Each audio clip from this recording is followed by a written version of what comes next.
Chapter 653. Gu Mengmeng really wanted to stay and comfort her son, but Elvis had just educated Kanwu. If she were to comfort him now, it would be very disadvantageous in terms of education. The child would think that he had his mother's support, and would then doubt and challenge his father's authority.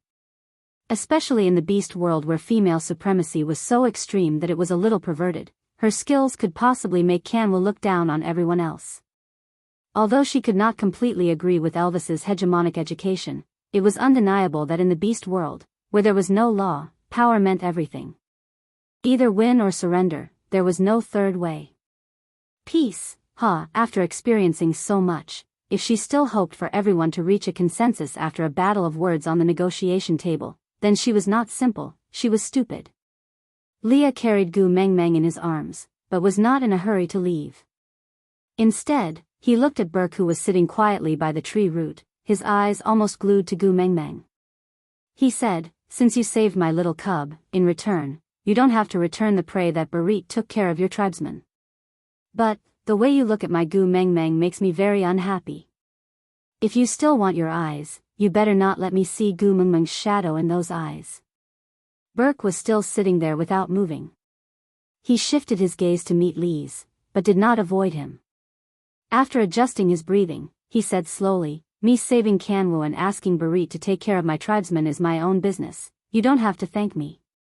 Leah laughed coldly and said, "You misunderstood, this is not gratitude, it's a reward. Kanwu is the son of the messenger, anyone who saves him will be rewarded." What he meant was, you are not special. You saved the son of the messenger of the beast deity, Saint Nazir tribe will reward you as per usual. This was public versus private. Don't expect to use this matter to have any personal interactions with Gu Mengmeng. Burke was not a fool, Lee's words were so clear, there was no reason for him not to understand. But all the males in this world were the same, if he was in Lee's shoes, he might be even more ruthless, or even get rid of Gu Mengmeng before she woke up. After all, Gu Mengmeng did not know he was here. Burke's gaze slowly returned to Gu Mengmeng's face, waiting for her to say something. Gu Mengmeng's attitude, she turned her head around and rested her head on Lee's shoulder. She leaned her head against Lee's neck and closed her eyes, ignoring him. Leah chuckled and returned his gaze to Burke with a tinge of disdain. "Tell that person that it's not wise to use a counterfeit to fight another counterfeit." With that, he turned around and left. Elvis did not express his stance at all. He just walked back with Leah the moment he turned around. Huda and his brothers looked at each other, before finally carrying Qixuan and following Gu Mengmeng from afar. Kanwu was the last to leave. As if he had made a decision, he turned around and ran back to Berg. Chapter 654. Sometimes, Gu Mengmeng wished that she had not inherited Snake's abilities so thoroughly. If she did not have such sharp observational skills, she might have joked around with Oriton and teased him for being a glutton with facial paralysis. But, what should she do? She could clearly see the signs of serious injuries on Oriton's body. Most importantly, those injuries were not external wounds.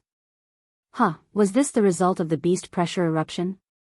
Harming the enemy by 1,000, harming oneself by 800. She felt guilty because she could not control her emotions for a moment and brought disaster to the tribe. Everyone pretended that everything was fine in front of her, just like after the battle with Cole, she did not see Barit and the rest for a long time. Afterward, they appeared as if nothing had happened, but the faintly discernible sense of weakness could not be hidden. This time, was it the same? Afraid that it would affect her mood, they all pretended to be fine in front of her?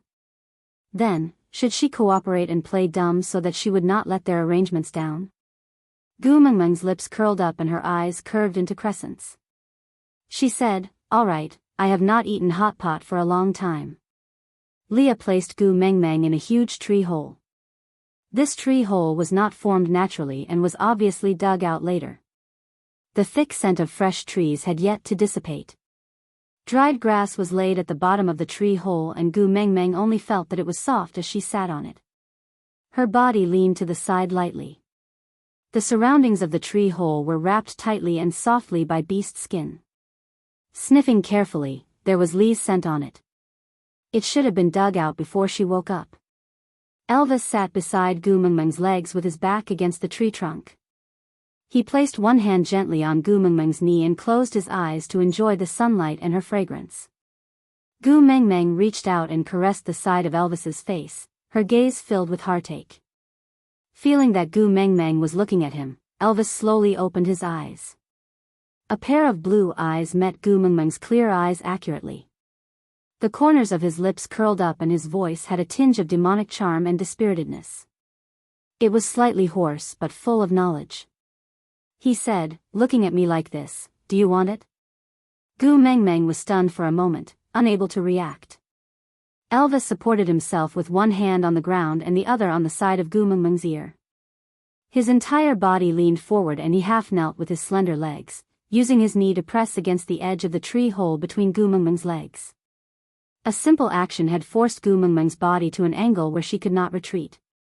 The last time was in the Snake King Valley. In order to improve your blood circulation. I have indeed abstained from eating meat for too long. As Elvis said, he bent down and kissed Gu Mengmeng's neck, leaving a fiery red kiss mark on her snow-white neck, alluring and eye-catching. Elvis raised his head slightly and licked Gu Mengmeng's right earlobe with the tip of his tongue. Seeing her trembling like a startled rabbit, he could not help but chuckle and said, "You're so sensitive. It's really because you've held it in for too long. It's my fault for this, so. Xiao Meng, how do you want to punish me?" Gu Mengmeng placed her little hand on Elvis's chest. She wanted to push him away but did not dare to. She was afraid that if she didn't control her strength properly, it would worsen his injuries. She bit her lower lip and said, "Don't mess around. I'm serious." Chapter 655. Gu Mengmeng lowered her head, her face flushed red as she mumbled softly, "There's poison on my body, it's fatal, I know." As Elvis spoke, he kissed his way down her neck, the tip of his tongue gently brushing past Gu Mengmeng's collarbone. With a hoarse voice, he said, "But I'm willing." Gu Mengmeng placed her hands on Elvis's shoulders, her body trembling uncontrollably. Biting her lower lip, Gu Mengmeng's eyes were misty as she said, "But I'm not willing." Elvis paused and straightened his back. He hooked Gu Mengmeng's chin with one hand and stared at her tearful little face. "Are you despising me?" Gu Mengmeng shook her head, not daring to look at Elvis's eyes. She said softly, "I know you're injured and it's hard for you to stand and walk, right? But, if you don't want to tell me, I won't ask. So, don't use this method to cover up, it makes my heart ache." Elvis's heart ached at Gu Mengmeng's words. The current her wasn't someone he could hide from just by pretending to be fine, right?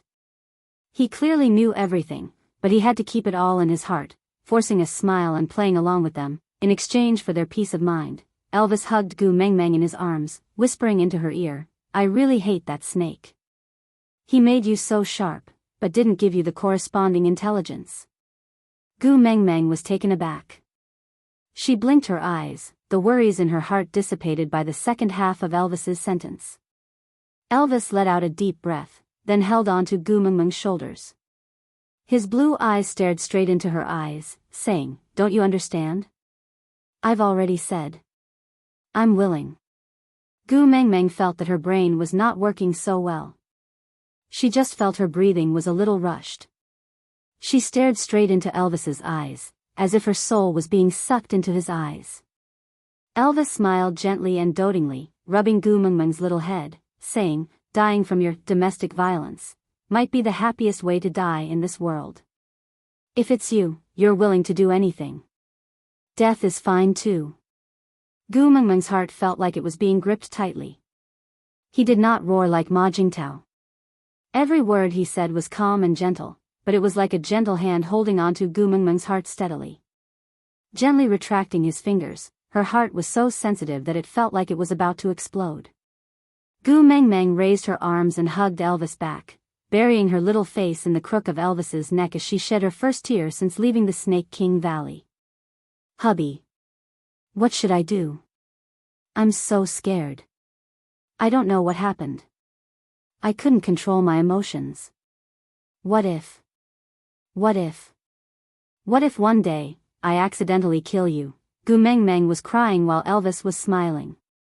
Finally, the sealed door that was forged by Snake's 1,000 years of loneliness was pushed open a small gap. His Gu Meng Meng was escaping from that crack. As long as he could grab her hand, it didn't matter whether he pulled her out or accompanied her in. Chapter 656.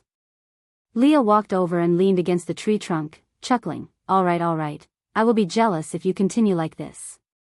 Elvis snorted softly and stood up slowly. Gu Meng Meng could tell that Elvis's injuries were definitely not healed and he was putting on a brave front. Leah carried Gu Meng Meng out from the tree hole and tapped on her little nose, saying, Elvis is a 5th-level orc. Although his injuries are not light, his recovery speed is already very shocking. Moreover, don't you still have me around? I will not give him a chance to die in front of me and then watch you cry your heart out for him. Gu Meng Meng knew that Leah was purposely using such a sour tone to comfort her so that she could quickly recover from her sadness. Wiping her tears, Gu Meng Meng wrapped her arms around Lee's neck and asked, What about you? Were your injuries very serious? Leah chuckled with an awkward expression, replying, I am not Elvis, forcefully enduring his beast pressure and refusing to give in, forcing himself to hug you when you were releasing your beast pressure. Gu Meng Meng remembered that if Elvis had not hugged her at that time, she did not know how long she would have lost control of her emotions. Elvis took 2 steps forward, holding Gu Meng Meng's little hand and kissed it, saying, Once you released your beast pressure, he immediately reverted to his original form and fainted. Leah snorted through his nose and turned his face to the side, revealing his embarrassment. Sitting around the fire pit, Leah placed Gu Meng Meng down properly before starting to add meat into the pot. The soup that had already been prepared was giving off a thick bone aroma, stimulating one's appetite. Oriton used 2 peeled tree branches to make chopsticks, picking up the meat while telling Gu Meng Meng, Yeah, what Elvis said is true. I fainted about a breath later than Leah and also reverted to my original form and lost consciousness. Gu Meng Meng face-bombed, feeling a little speechless. Oriton's poker face and reporting while eating the meat gave off an inexplicable sense of hilarity. Leah rolled his eyes at Oriton, clenched his teeth and quickly snatched a large piece of meat that Oriton had boiled, placing it into a small wooden bowl, blowing on it to warm it before sending it to Gu Meng Meng's mouth, saying while feeding her, Say it, you can mock me however you like, don't stand on ceremony. Anyway, I rely on my face to make a living, not my abilities. Right, Meng Meng, Gu Meng Meng chuckled as a memory belonging to Snake flashed across her mind. That time, Snake also emitted his beast pressure to bully Elvis and Leah. Afterward, this fellow wagged his tail and snuggled into her arms to act cute. At that time, Snake even suspected that he was a snake and roared in his heart, You're weak and you're still in the right? Although Leah said that he did not mind, he snatched the meat that Oriton had cooked piece by piece. He did not eat it himself and fed it all into Gu Meng Meng's mouth. This caused Oriton to be unable to vent his anger. After all, he was a male and could not possibly get angry just because a female ate a little of his meat, right? But Lee's despicable look was really infuriating. Oriton lifted his head and stared at Leah. His brows were slightly furrowed. For someone with facial paralysis like him, this was already a very serious expression. Chapter 657. Oriton clenched his teeth and cooked another piece of meat. He did not eat it himself and just placed it in Gu Meng Meng's bowl. Then, he looked at Leah with a blank expression and said, You don't rely on your looks to make a living, you rely on your cheap cough. Gu Meng Meng choked on Oriton's words and almost spat out the meat she had just swallowed. Previously, Oriton had also called Leah a despicable, with a straight face. Ah, a knife-wielding hero. Gu Meng Meng thought that Leah would be angry and drag Oriton to a duel to clear his name. In the end, this guy turned his head in an extremely coquettish manner and looked at her with a face full of grievance. He said like a pet dog, Meng Meng, he bullied me. The corners of Gu Meng Meng's mouth twitched. Not knowing whether to laugh or cry, she asked, So, you want me to beat him up for you? Leah looked at Gu Meng Meng seriously, then, nodded his head resolutely. Yes, he nodded. Gu Mengmeng held her forehead and forced herself to raise her arm. My limbs are weak now. Leah pulled Gu Mengmeng into his arms and kissed her little face lightly. His bewitching red lips inched closer and he licked the meat juice on the side of Gu Mengmeng's lips, before retracting his tongue back into his mouth. Then, he moved his thin lips close to her ear and muttered softly, the way you eat is too alluring, I don't want others to see it. In the future, let's not let Oriton share meals with us, alright? Gu Mengmeng was speechless. Green veins popped up on Oriton's forehead as he glared at Leah, looking like he was about to charge forward and fight Leah to the death. What kind of joke was this? Snatching food from the tiger's mouth? But Leah didn't mind. He glanced sideways at Oriton and chuckled. Praise me, or else, once Mengmeng opens her mouth, there's no turning back. Ah, hot pot, barbecue, stewed pork knuckle. I wonder what delicacies Mengmeng will bring later. If I can't eat them, won't you regret it? Oriton clenched his teeth, and fiercely squeezed out a sentence from between his teeth, you win. Leah chuckled, then looked at Oriton with an evil expression. You're quite tactful, aren't you? Since you've already submitted, I'll be magnanimous and not stoop to pettiness. I won't let Mengmeng forbid you from coming to our house to eat. Oriton really could not stand Lee's smug look, so he turned his face to the side and stretched out his bowl. Give me the meat. Leah snorted arrogantly, then quickly scooped up all the meat from the pot and placed it into Gu Mengmeng's bowl. You are not even my female, and you still want me to take care of you? Don't you have any shame? On Oriton's forehead, there was a thick and large tick mark. Damn it, being scolded as shameless by a shameless person was so frustrating. Gu Mengmeng chuckled. She picked up a large piece of meat from her bowl and placed it in Oriton's bowl. Stop fooling around. Hurry and eat. Oriton looked at the meat in his bowl, and his expression became a little better. He responded with a and picked up the meat with his chopsticks and sent it into his mouth. Then, the meat was snatched away from his mouth. A long, wretched face appeared in front of him, chewing the piece of meat that was supposed to be in his mouth with great relish. He even purposely made chewing noises. If a tiger doesn't roar, do you really think I'm a Hello Kitty? Oriton leaped up and chased after Leah to attack. Leah dodged left and right, but did not really retaliate. He just fooled around. Elvis sat beside Gu Mengmeng, holding the bowl and chopsticks that Leah had stuffed into his arms. He picked up a piece of meat that was just the right temperature and sent it into Gu Mengmeng's mouth. Seeing her helpless smile, his gaze also softened. Luckily, in this house, there was still Leah who knew how to divert her attention and make her happy. She smiled again. How nice. Aside from the topic, I saw the comments from my babies. They were all talking about Gu Mengmeng's recent emotional problems. Don't worry, this is a serious and joyful article, not a heavy one. Gu Mengmeng was just not used to the sudden addition of over 1,000 years of memories because Snake had just died. She would slowly get better. Besides, Cole that sly fox was quite annoying. In comparison, the previous Nino was just trash, and could not be compared at all. Sigh, the author had already spoken, which meant that today's update had ended.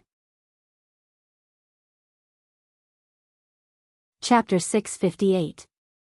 What caused Oriton and Lee's quarrel to end was Burke, who was being supported by Kanwu and Jiaoyu as they walked closer. Huda carried Qi Xian in his arms and walked in front of Gu Mengmeng.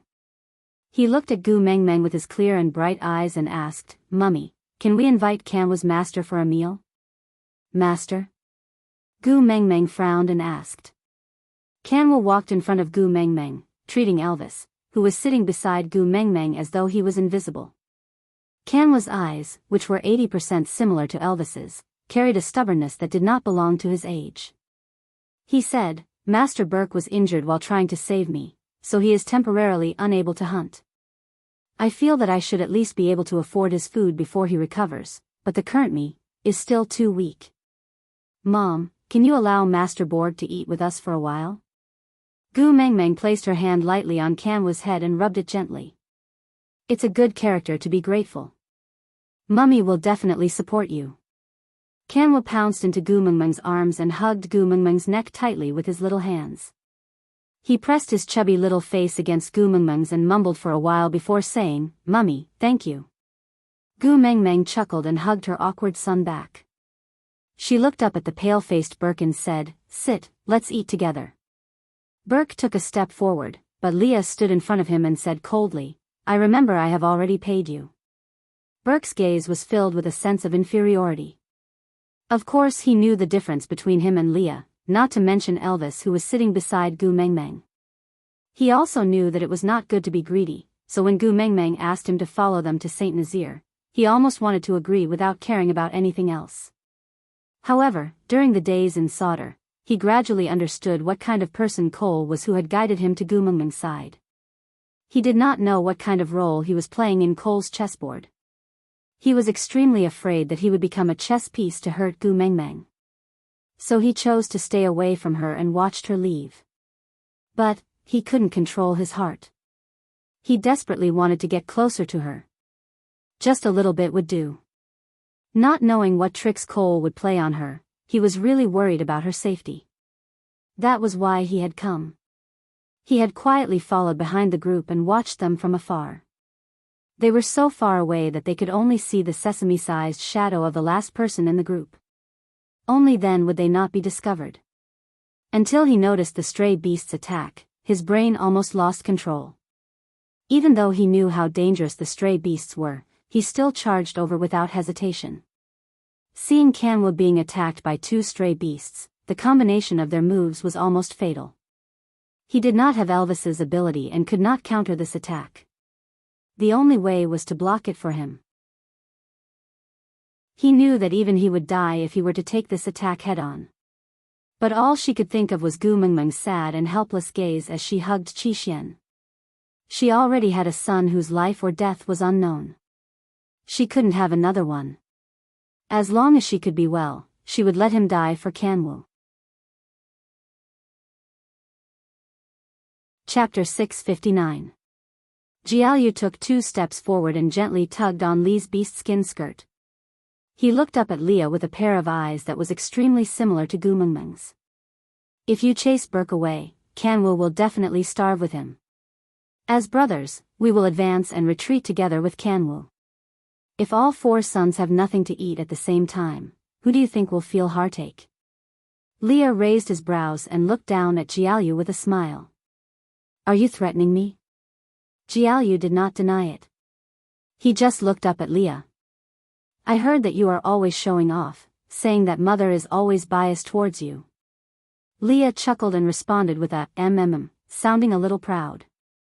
Jiaoyu said, "Then what if the 4 of us hug mother and cry together? If we say that you are bullying us, who do you think mother will be biased towards?" Li's eyelids twitched. He stared at Jiaoyu with a dangerous gaze. "Rascal, you are playing with fire." Jiaoyu shrugged. "Stop pretending. You can't do anything to my eyes." Leah gritted his teeth. He thought he had put on a good disguise. In the end, this rascal had grasped his weakness. Yes, he could not harden his heart to do anything when facing this pair of eyes that looked exactly like Qing Mengmeng's. Jiaoyu continued.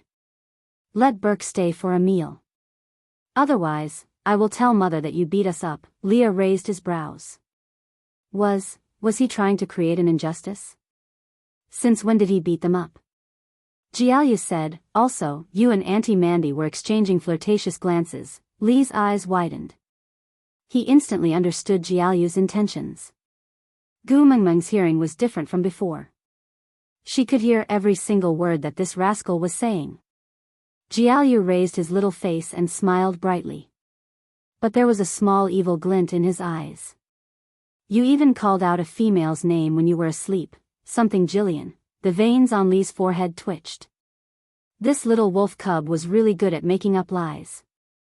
Who could he not mention? Why did he have to mention Jillian, the snow fox that he was engaged to? Jiaoyu wanted to say more, but Leah covered his mouth and gave in with a black face.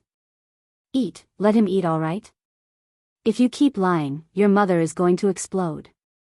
Jiaoyu smiled triumphantly and gently slapped Li's wrist away. He turned around and walked back.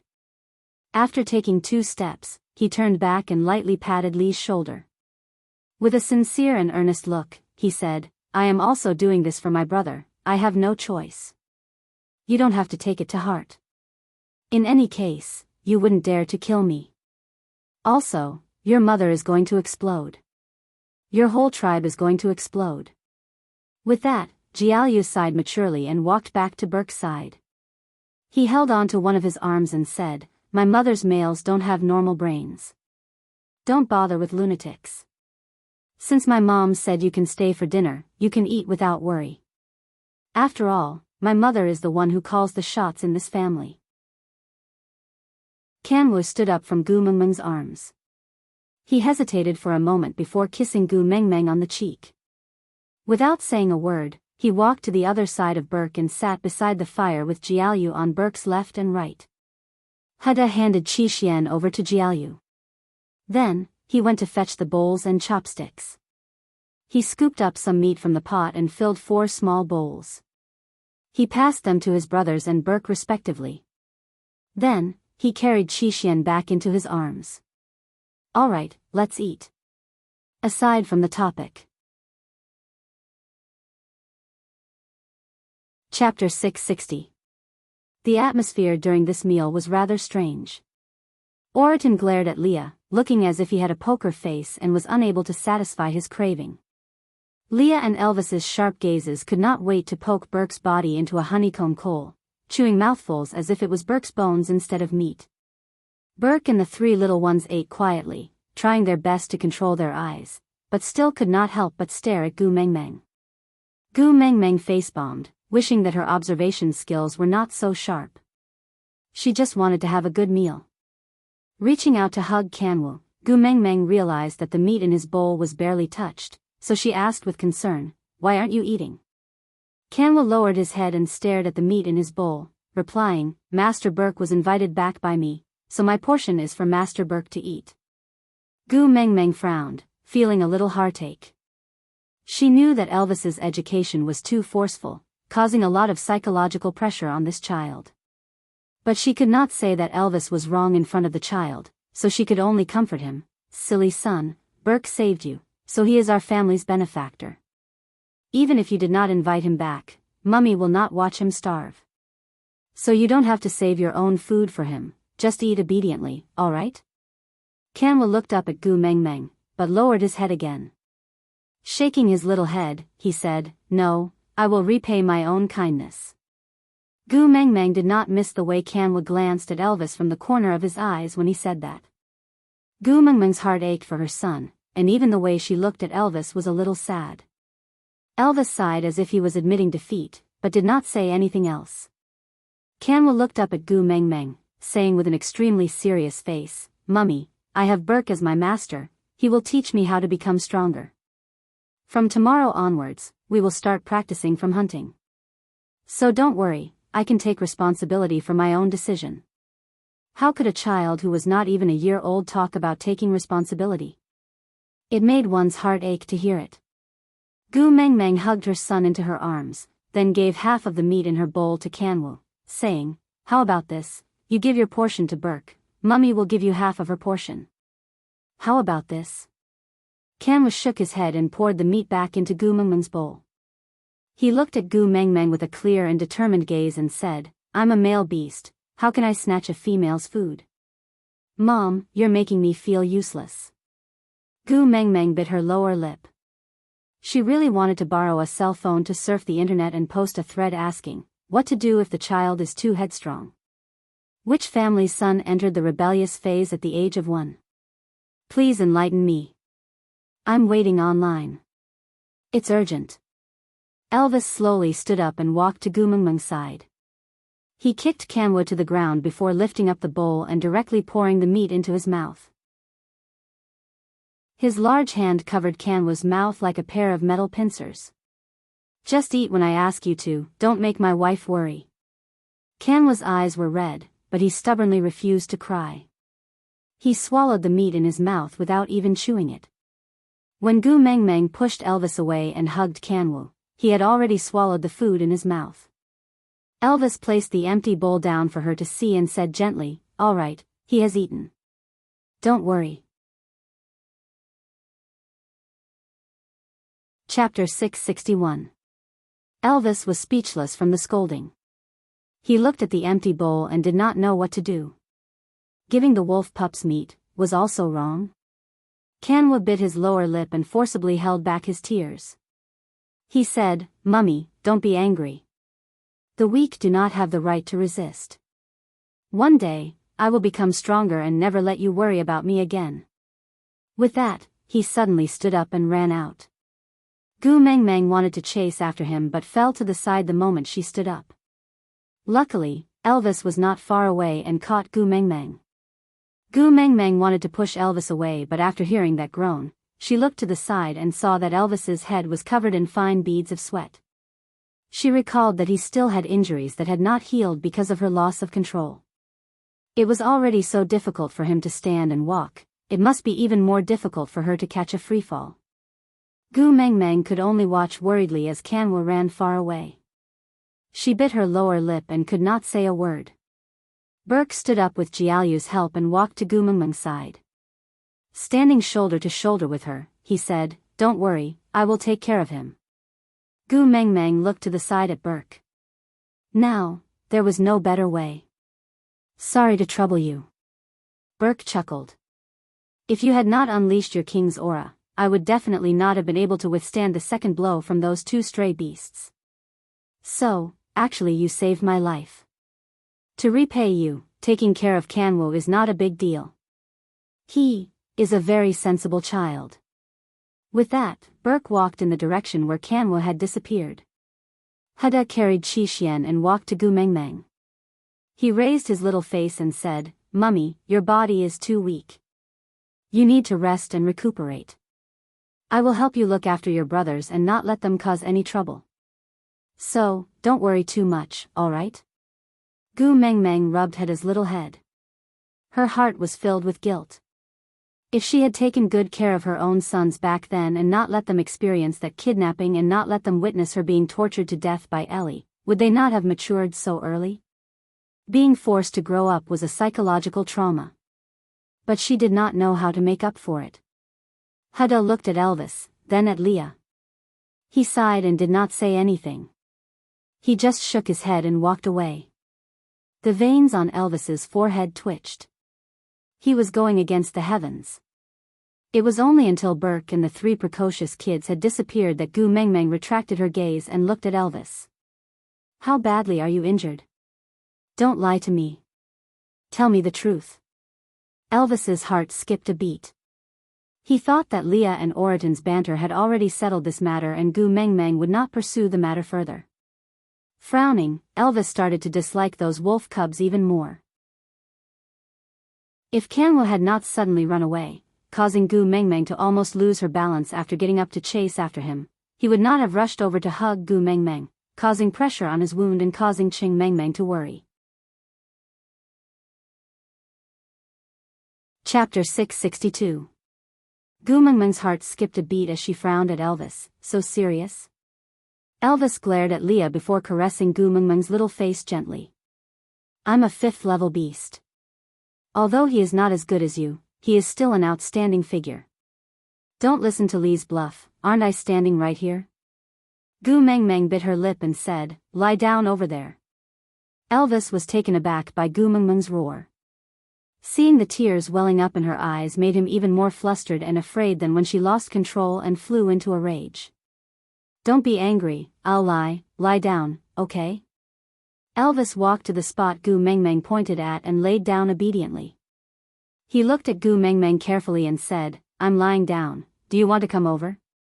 Gu Meng Meng sniffed and allowed Leah to carry her back to Elvis's side.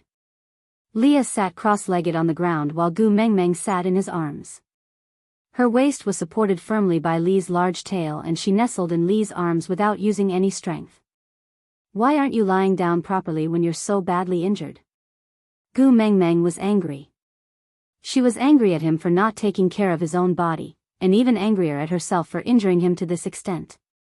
Elvis looked at Gu Meng Meng with a deep gaze and said, "I get flustered when I can't see you, so wherever you are, I will be. Silly wolf. Gu Mengmeng rubbed her eyes, then turned to look at Leah and asked, what about you? Was he really alright? You're not lying? I clearly saw those two stray beasts working together to kill you. Leah purposely said sourly, you only remembered to care about me now? TSK, TSK, TSK. I thought I was an unloved one. You wouldn't care even if I died. Gu Mengmeng glared at Leah with a stern expression. Don't try to bluff your way out of this. Tell me the truth. Leah immediately kept his playful expression and shifted his gaze away timidly. He then secretly peeked at Gu Mengmeng from the corner of his eyes and said guiltily, my injuries are not as serious as Elvis's. I'm almost recovered. Really? Gu Mengmeng was skeptical. The two males in her family were too good at flaunting their superiority, always putting up a facade in front of her. Leah cleared his throat and said, most of my injuries are external injuries caused by those stray beasts. This kind of injury was common in the past. It didn't hurt much, and he was used to it. I'll be fine in at most 3 to 5 days. Gu Mengmeng reached out and poked Lee's body a few times. Seeing that he was really fine, she heaved a sigh of relief. Then what about Elvis? Is it good for us to just wait for him like this? Leah nodded. Don't worry, the most dangerous period is over. Now that he can stand, walk and talk, it proves that he won't die. Actually, Leah didn't say anything. In order to recall Gu Mengmeng's consciousness and prevent her from being smashed into minced meat by the explosive force that was too much for her body to handle, Elvis endured the intense pain and walked to Gu Mengmeng's side. Not only were his bones injured, his organs were also injured. If Gu Mengmeng had held back her pressure a second later, Elvis's heart would have shattered into pieces. By then, he might not even have a complete corpse. Although he had the recovery ability of a 5th-level beast, Elvis's injuries were too severe. He did not agree with Elvis pretending to be fine in front of Gu Mengmeng from the start and told him to rest well, but he did not listen and insisted on staying by Gu Mengmeng's side to prove that he was fine and not make her feel guilty. What was the result? Chapter 663. Did he still not understand until now?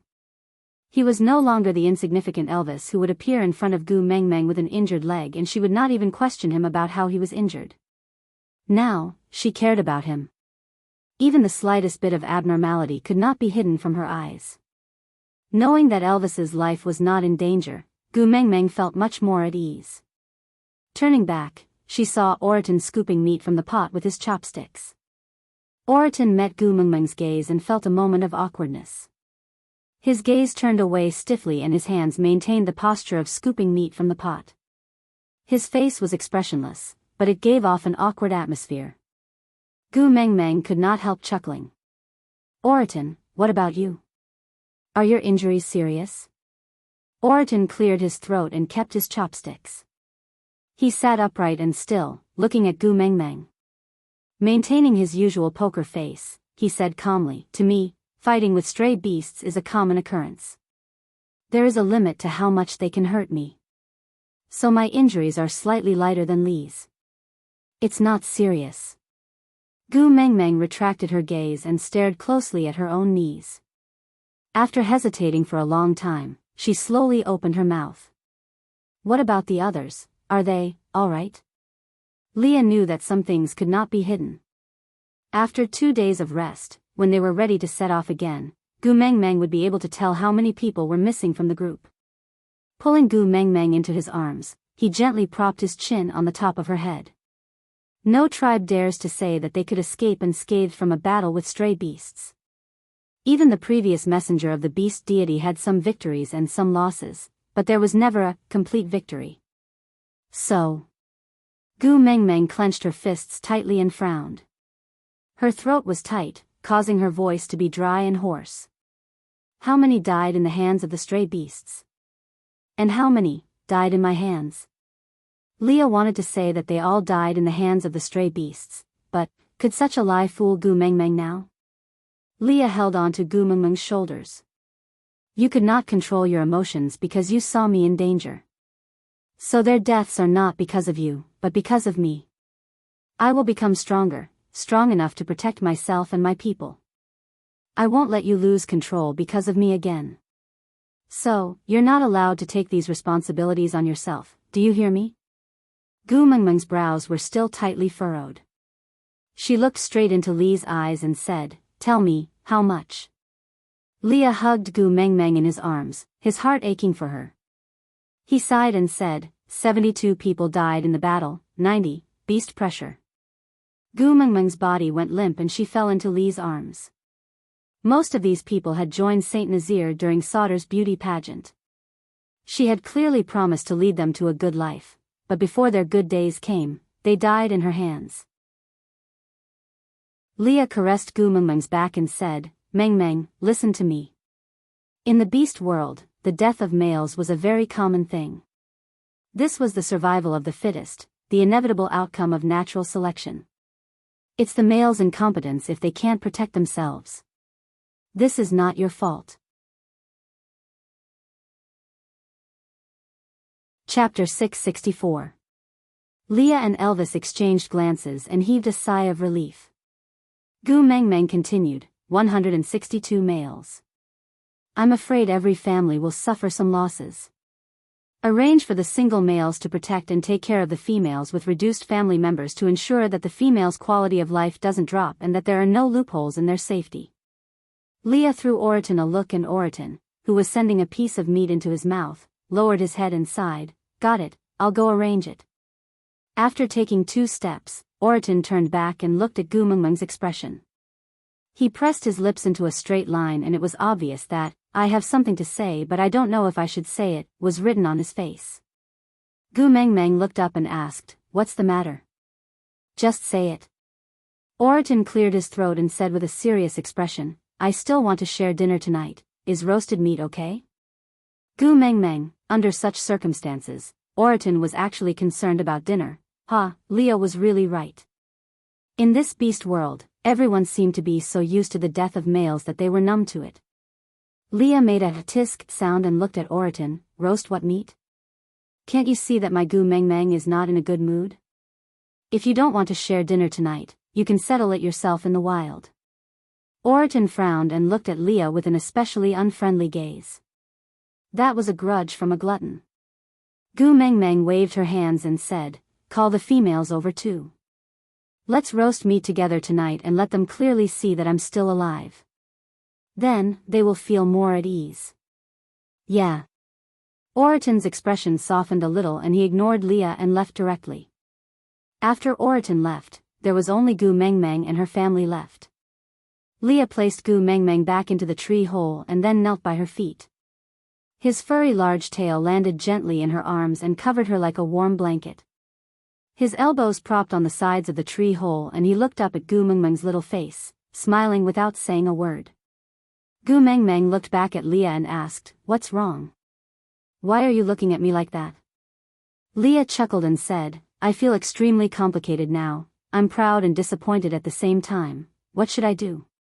Gu Mengmeng looked at Leah in confusion, waiting for him to continue. Leah gently caressed Gu Mengmeng's little face and said, "You are becoming stronger and stronger. You have thought through many things very clearly and this is a good growth trend. It means that you will no longer be trapped in a pitch-black sadness in the future. This is a good thing. I should be happy, and I should be proud of your growth. But, this also means that you need Elvis and me to accompany and comfort you for one less thing. Your reliance on us will also decrease. My heart is empty. I'm afraid that one day, you won't need us anymore." Gu Mengmeng did not know whether to laugh or cry at Li's worry. This feeling of wanting him to be independent yet afraid of losing his reliance, wasn't this the mentality of a parent sending their child to kindergarten for the first time? Pulling Li's hand, Gu Mengmeng looked at Elvis. His expression told her that he also had the same worries. What a tacit understanding. Chapter 665. Leah kissed Gu Mengmeng's forehead and Elvis tightened his grip on her hand. Gu Mengmeng heaved a sigh of relief and turned to look at Leah, asking, "Can you tell me now?" What does using a fake to fight another fake mean? Leah was stunned for half a second before he smiled and rubbed Gu Mengmeng's little head, saying, I really can't hide it from you. Gu Mengmeng did not say anything, but her instincts told her that everything had something to do with Cole. Leah rested his chin on Gu Mengmeng's little head and said tirelessly, "Do you remember what I told you on the day I exiled Cole?" Gu Mengmeng nodded. Her memory was frighteningly good now, and it was not easy for her to forget. Leah chuckled and said casually, as if he was narrating a story that had nothing to do with him, "During the few years I was exiled, I hated Cole to the core. But the disparity in our abilities made me unable to take revenge. Getting close to Cole would only make me get played around by him again. If I don't want to become a clown that he can fool around with, the only way is to understand him and surpass him." Gu Mengmeng frowned. She did not really care much about the relationship between siblings, but they were still a family after all. She still could not understand why Cole schemed to harm Leah. Killing someone was just a matter of nodding one's head to the ground. With Cole's abilities, it was not difficult for him to kill Leah, but he did not do so. Instead, he used the cruelest methods to torture Lee's heart and made him suffer more than death. Leah suddenly chuckled and turned to look at Elvis, saying, "So magical. Now when I mention Cole, I actually no longer feel angry and agitated to the point of wanting to kill someone. I even don't feel anything." Elvis chuckled and said, "Congratulations, you finally broke free from Cole's torment. Hatred is no longer your pillar of support in life." Leah raised his brows and said, "Yeah, same to you." Gu Mengmeng held her forehead and looked coldly at the two fellows who did not speak human language. She said, "Do I have to push you two to the wedding ceremony after the same?" Leah was taken aback for a moment before looking at Gu Mengmeng ambiguously, saying, Are you lonely?" "Huh? You want to see that, to relieve yourself?" For a moment, Gu Mengmeng did not understand what Leah was up to. She instinctively moved backwards, but Leah leaned forward and pressed half of his body on top of Gu Mengmeng. His slender and bony hand locked her little hand above her head, while his other hand hooked her chin. He whispered in her ear, "My first time is reserved for you. How can I give it to Elvis? No matter how much you want to see, at least, let me taste your sweetness first, Gu Mengmeng felt a gust of steam coming out from her ears, just like the white smoke spewing out from a steam train after the whistle sounded. She wriggled her body a couple of times and said with a flushed face, Who wants to see?" Leah pulled away a little and looked at Gu Mengmeng slyly. He slid his finger across his lips and licked it with the tip of his tongue. His expression was seductive, just like poppies blooming in the night, making one hold their breath. "You really don't want to see it? If you ask, maybe I'll be willing to cooperate."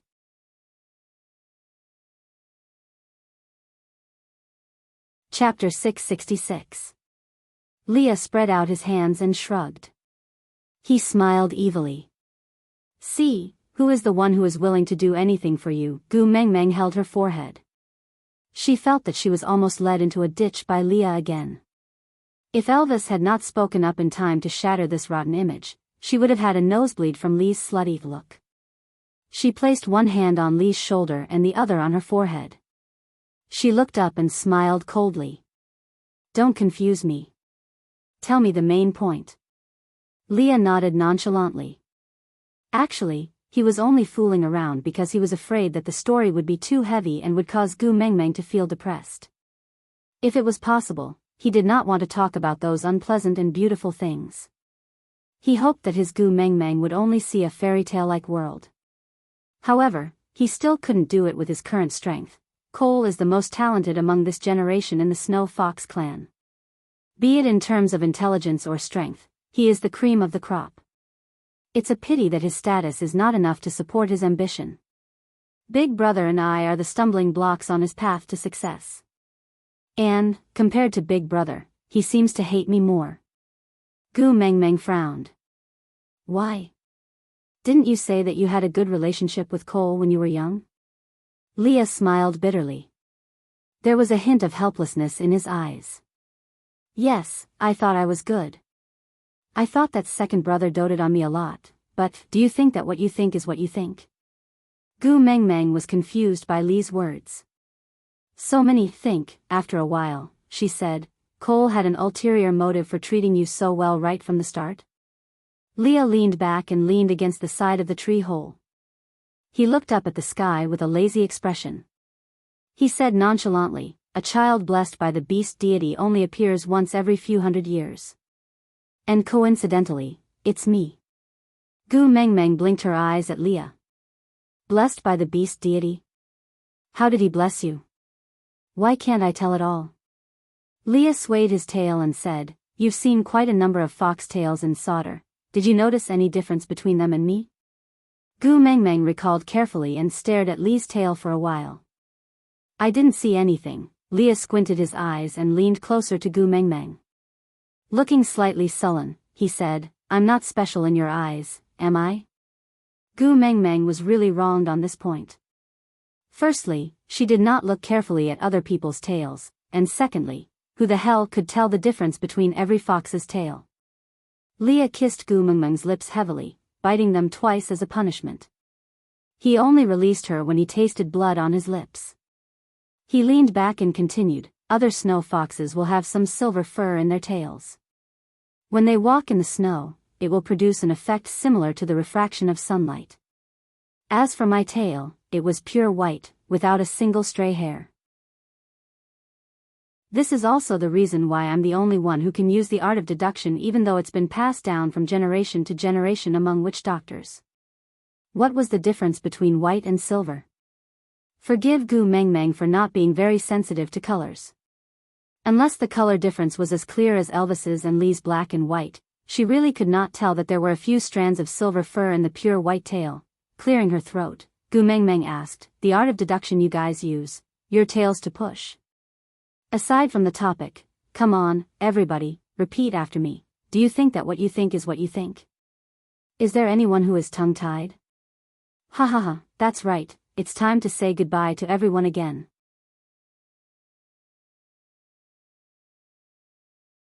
Chapter 667.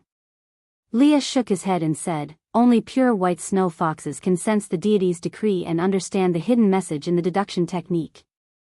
As for the others, even if they learn the deduction technique, they can't decipher anything. Gu Mengmeng rolled her eyes at the mention of the beast deity. She was unhappy and mumbled, He doesn't look very reliable, why do you still trust him so much? Leah rubbed Gu Mengmeng's little head and said, When I was being exiled by Cole and was struggling with hatred, I had also asked myself this question. Am I really a child blessed by the beast deity? Then why do I have to suffer like this? Until he guided me to meet you. Only then did I understand that he really cared for me. He didn't allow me to waste my good luck anywhere else, just to accumulate enough good luck to meet you and accompany you. Compared to you, those things in the past are not even worth mentioning. Elvis had also said something similar. Gu Mengmeng turned to look at Elvis with a deep gaze. The two males in her family always used the phrase, not worth mentioning, to downplay the pain of the past. But why would she believe them? How many times had they risked their lives to exchange the phrase, not worth mentioning? Sighing softly, Gu Mengmeng held Li's hand and looked at him gently. She said, A child blessed by the beast deity received the protection and preferential treatment of the entire tribe, so Cole was jealous, right? Leah nodded his head in approval and chuckled as if it was someone else's story. He said, Yes, if he wanted to be the tribe leader, he could have just killed my eldest brother. But even if he killed me, he couldn't replace me. On the day I was exiled, I asked him why he wanted to harm me and he said, Because you are the ninth highness. Can't be replaced, but can be destroyed, that's probably what he meant. Gu Mengmeng's heart ached for Leah. What could be more painful than being betrayed and framed by someone whom she had relied on wholeheartedly? But Leah was smiling casually. He kissed Gu Mengmeng's little face and said, I was afraid that you would be like this, so I didn't want to tell you. It's all in the past, I don't care about it anymore. Gu Mengmeng pursed her lips and did not say a word. Don't care about it? If he had really forgotten about it, let it go, and let it go, why would he have created Saint Nazir? He even dared to plot against the messenger of the beast deity. As a witch doctor, He knew better than anyone else that plotting against the messenger of the beast deity was a great disrespect to the beast deity and would result in torture and punishment. But even so, he still did it without hesitation. How was this a sign that he had already let it go? Leah pinched Gu Mengmeng's little face and said, I can't continue telling my story if you look at me with such a worried expression. Gu Mengmeng turned around and lay in Li's arms. She leaned her back against his chest and rested her head on his shoulder. She gently closed her eyes and said, I won't look at you. You can speak. Leah kissed her hair and continued, if I want to win Cole, I must first learn to think from his point of view. So I started to imitate his actions and guess his thoughts. Slowly, I started to forget how the original Leah was like. My actions were Cole's way of thinking. Strictly speaking, the current me is just a fake of Cole, an imitation. Gu Mengmeng chuckled and said, so when I was tricked by Cole to solder previously, you said you were worried that I would fall in love with Cole, right? Aside from the topic, the post, my wife smells so good from a friend on Twitter was still the same, PK in the middle was still popular. In her previous life, 7 years of sincerity had been wasted and she had died tragically. In this life, she had transformed into a gentle and lovely lady, a graceful and graceful lady. Although Mr. Chi had countless women around him, he had always left his pillow for her, his one and only lover, Su Wei. Someone asked her, what did she like about him? Answer, he dotes on me and loves me for a very long time. In order to get him, she tortured him in all sorts of ways. In order to get her, he recruited new men in bed. Snippet Miss Su was curled up on the sofa reading a book when a certain man immediately snatched it over and said in all seriousness, reading books is useless. Only by making babies with me can we make the country strong. She glanced at him and said, are you very bored? Chapter 668. Leah squinted his eyes and adjusted to the sunlight that scattered on his face. He looked sideways at Gu Mengmeng and touched her left ear gently with his fingers. He chuckled and said, you had destroyed all my confidence at that time. And, from some aspects, Cole was indeed more outstanding than me. After all, I had always been imitating him. How could I walk in front of him by stepping on other people's footprints? Her two males were extremely confident in other aspects, but they were as humble as dust when it came to relationships. Gu Mengmeng felt helpless and asked Leah, are you not afraid now? Leah pulled Gu Mengmeng. Gu Mengmeng did not have much energy and did not want to resist, so she just let him pull her onto his chest like a rag doll and lay on top of him. Leah kissed Gu Mengmeng's earlobe lightly and said with a huff, do you know why I insisted on making Elvis your first partner? Gu Mengmeng thought for a while and replied, you were afraid that I would not accept Elvis after mating with me and you would not be able to fulfill your promise. Leah shook his head and said, you are not heartless towards Elvis. Moreover, with your soft-hearted and kind personality, if I had plotted it, the time you accepted him after we mated would be shorter than the time you accepted me. Gu Mengmeng thought about it and felt that it was true. She nodded her head in agreement and then asked, why is that? Lee's fingers caressed the snow fox mark on her ear gently and his gaze was misty as he said, because I know how selfish I am. Huh? Gu Mengmeng did not understand what Leah meant. Leah smiled bitterly and said, if I was the first partner, even if I knew I could not protect you alone, I would rather drag you to death with me than to allow you to have a second male. But Elvis is different. He can give up everything for you and he can also defeat everything. Even if he had to grind his heart into pieces inch by inch, as long as you are happy, he would not say a word. It is the safest and most beneficial for you to have such a person as your first partner. The two of you must mate first so that he can suppress me in terms of strength. Only then can I be at your side with peace of mind. Because, when I can't control myself and go crazy from jealousy, there must be someone who can protect you from my madness. Leah made himself sound so evil, but Gu Mengmeng just laughed out loud. She poked Lee's brows and said, but you're so selfish. Yet you gave up your position as the first partner just to be my insurance. So, I believe that no matter if it's you or Elvis, neither of you will hurt me. Leah allowed Gu Mengmeng's little hand to poke his forehead. Looking at her gentle and calm eyes, the corners of his lips curved upwards unknowingly. Of course we won't hurt you, but we will hurt those males who try to get close to you. Gu Mengmeng chuckled and declined to comment. In her life, Leah and Elvis were enough. After the incident with Snake, she clearly knew that if she didn't want others to get the wrong information, she shouldn't show any kindness from the start. Turning a blind eye is sometimes a kind of mercy.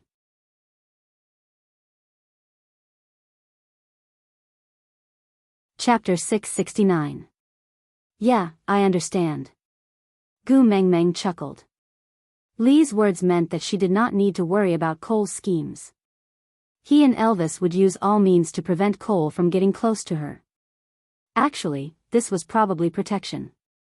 How awkward, did he have to make it sound so sour? You really understand? Leah asked doubtfully, what do you intend to do with Burke? Gu Mengmeng sighed. Kanwu seems to value this master quite a lot, even Heda and Jiaoyu are very protective of him. I am afraid that my attitude is too tough and will make the children sad. The little wolves cannot be hurt anymore. Leah narrowed his eyes, emitting a dangerous aura. So you intend to let him use the little wolf cubs as a cover to wander around you? Thinking about it, it was quite annoying. Gu Mengmeng glanced at Elvis, who was lying on the ground, not daring to move, and said in a bad mood, isn't it all because of some people? Our son has already asked for guidance. Why are you acting so tsundra and still saying, why, tisk? Elvis wanted to explain, but after thinking about it, he swallowed it back. Leah looked at Elvis's bitter expression and could not help but laugh. With a gloating look, he said, some people just want to grind down Kanwu's arrogance and make Kanwu beg him a few more times, so that the little wolf pups can clearly see who is the boss in the family. But who would have thought that Kanwu would become Burke's disciple? Great, not only did he not manage to control his son, he even brought back a potential love rival. Heh, isn't this a double loss? Elvis did not dare to rebuke Gu Mengmeng, but that did not mean he would allow Leah to do whatever he wanted, so he said with a dark face, I heard that you have been teaching Jiaoyu for a long time. From today's situation, it seems to be quite effective. Leah almost bit his tongue. Thinking of Jiaoyu's behavior today, it really made one's teeth itch with hatred, but one could not do anything to him. Turning to look at Gu Mengmeng, he pinched her little nose in a punitive manner. It's all because you supported them that they became so arrogant and out of control. I'm afraid no one will be able to control them in the future. Thinking of her own sons, Gu Mengmeng's eyes shone with the radiance of motherly love. She rested her face on Lee's chest and said, the pupil surpasses the master, each generation is stronger than the previous one. The sunlight warmed her body and she was a little tired after a whole morning. She laid on her stomach and fell asleep. When she opened her eyes again, she was sleeping in Elvis's arms. Elvis sat boldly in the tree hole, as if it was not a tree hole, but a supreme throne. He was like the ruler of the night, looking down from above, insufferably arrogant. Gu Mengmeng nestled in his arms, looking especially petite and weak, giving off the vibe of King Zhou of Shang and his demon concubine Daji. There were 19 bonfires in front of them, with the biggest one on Gu Mengmeng's left and right.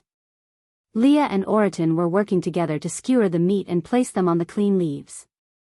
Ian was on a branch above Gu Mengmeng's head, half sitting and half lying, looking a little unruly and carefree like a Lord Grim lying on the battlefield. But his face was still sickly, causing him to lack some of the aura and charm of a general. He looked more like a sickly crown prince who followed the army into battle, the kind that looked good but did not have to go to battle.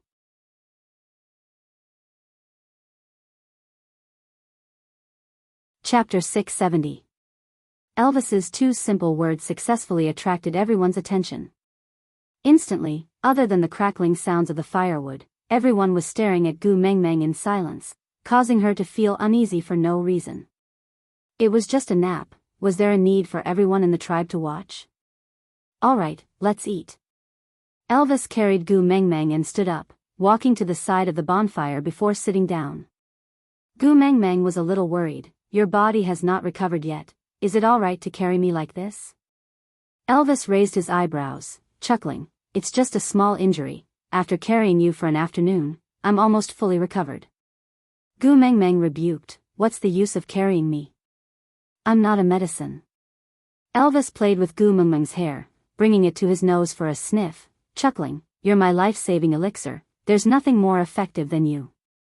Gu Mengmeng did not reply. If not for the fact that there was no internet here, she would have suspected that Elvis had secretly read some weird web novel while she was asleep.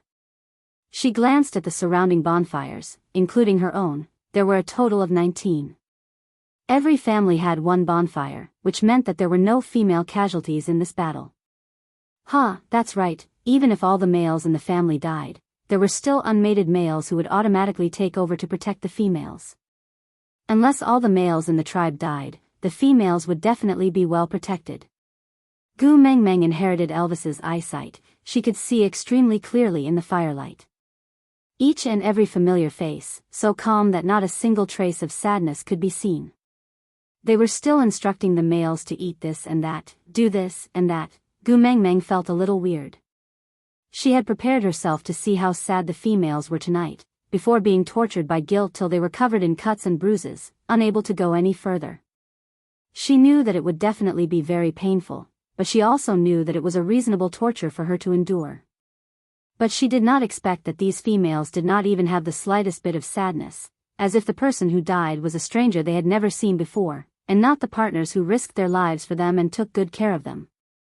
To a certain extent, this lessened Gu Mengmeng's guilt, but she felt another kind of sadness that she could not describe. Sandy's bonfire was the closest to Gu Mengmeng's, on the right side of the tree hole. Sandy sat with his back facing Gu Mengmeng, not turning his head at all. Huda and his brothers did not prepare to roast meat in Gu Mengmeng's fire pit. Instead, they sat beside Sandy's fire pit. Burke sat beside Kanwu. His gaze pierced through the flames and landed on Gu Mengmeng with a scorching heat, as if he could not control his longing for her. Leah held onto the roasted meat branch and snapped it into two. He laughed sinisterly. "That pair of eyes really makes me uncomfortable. I really want to dig them out." Gu Mengmeng waved her hands and sighed. "Forget it, the children know that you don't like him and have already brought him to Sandy's place for a free meal. Don't mind him. If he wants to watch, let him watch." Leah took 2 deep breaths, then walked to Gu Mengmeng's side and used his body to block Burke's line of sight. With a darkened face, he looked at Burke with a threatening gaze. "How can I do that? What if I spoil it?" Gu Mengmeng did not know whether to laugh or cry. She patted Elvis's shoulder, signaling him to turn around.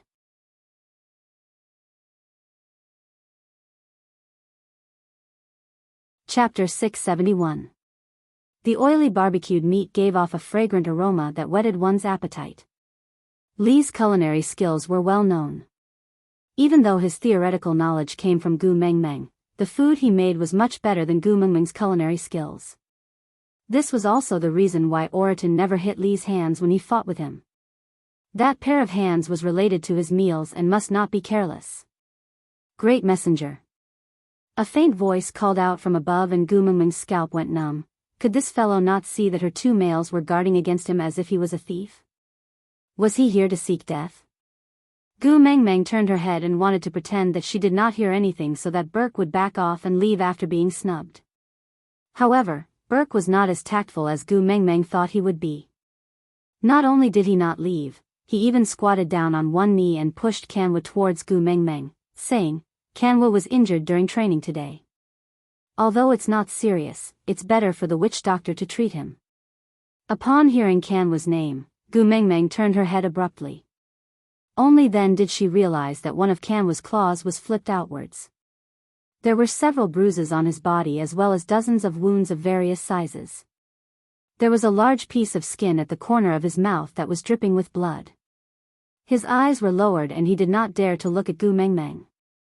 He looked like a child who had returned home with 0 marks for his parents to sign. Gu Mengmeng's heart twitched violently. She cupped Kanwu's little face and asked with heartache, "Who beat you up to this state?" Kanwu lowered his head and replied in a small voice, I went hunting, and met a tiger, but I couldn't beat it."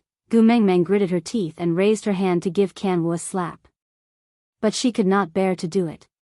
So she looked up and glared at Burke angrily. Kanwu acknowledged you as his master. Is this how you take care of your disciple? Burke did not explain and just looked at Gu Mengmeng quietly, allowing her to vent her anger on him. Kanwu tugged at Gu Mengmeng's sleeves and explained. Mummy, don't scold Master Burke. Master Burke originally wanted me to hunt rabbits. I was too greedy and arrogant, so I secretly ran far into the tiger's territory. If not for Master Burke's timely rescue, I might not have been able to return today. Gu Mengmeng also knew that it was wrong to blame Burke, but her son was already so badly injured. She could not bear to even say a few harsh words to him, let alone hit him. Clenching her fists, Gu Mengmeng said coldly, "Thank you for saving my son once again, but I feel that you are not suitable to be his master. Let his father teach him martial arts in the future." Borg still didn't say anything. He just stood there quietly. But Kanwu lifted his little face and looked at Gu Mengmeng seriously with his brows furrowed. Mummy, I will only acknowledge the master I choose myself. Elvis retracted his arm and pulled Gu Mengmeng back into his arms. He looked at Kanwu with disdain and said, "If he falls into my hands, I will definitely not save him today. If you can't even defeat a mere wild beast, what face do you have to live on?" Gu Mengmeng turned her head and glared at him. Elvis.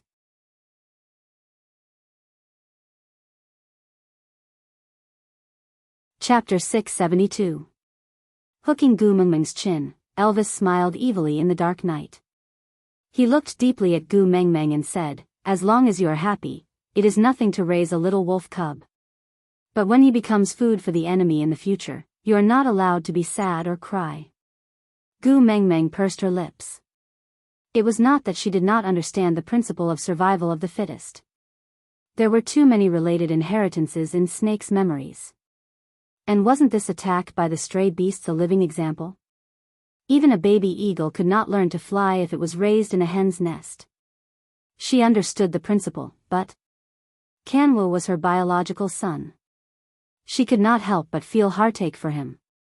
Kanwu completely ignored Elvis, completely disregarding his words as wind blowing past his ears, dispersing as soon as it blew past him.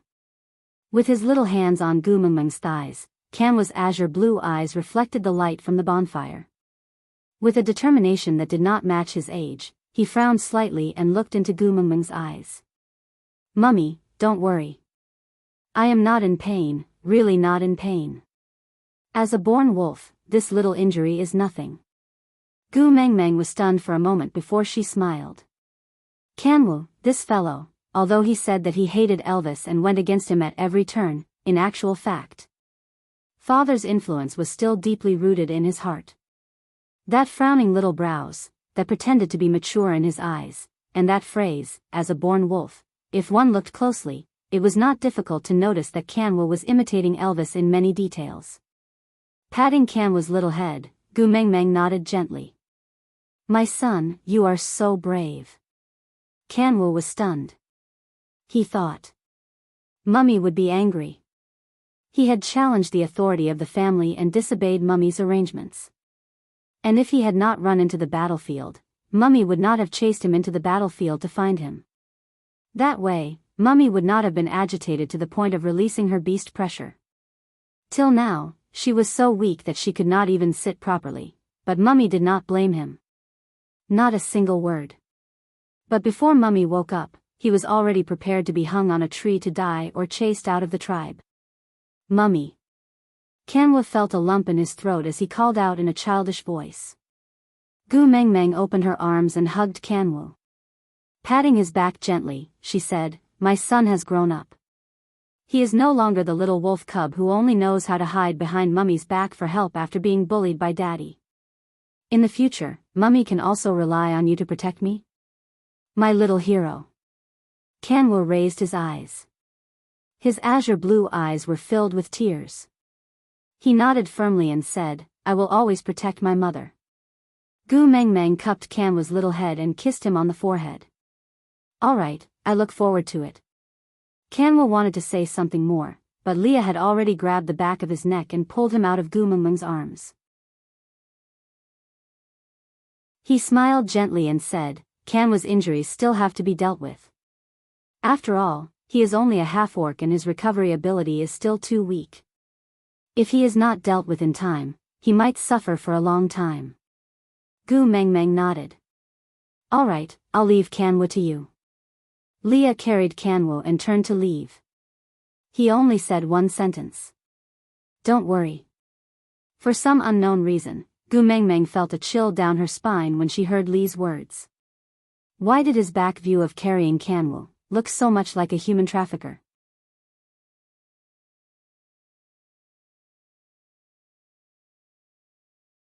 Chapter 673. Hada carried Qixuan to Gu Mengmeng and asked, Mummy, can we eat with you? Gu Mengmeng used her elbow to poke Elvis and said softly, the children are here, stop fooling around.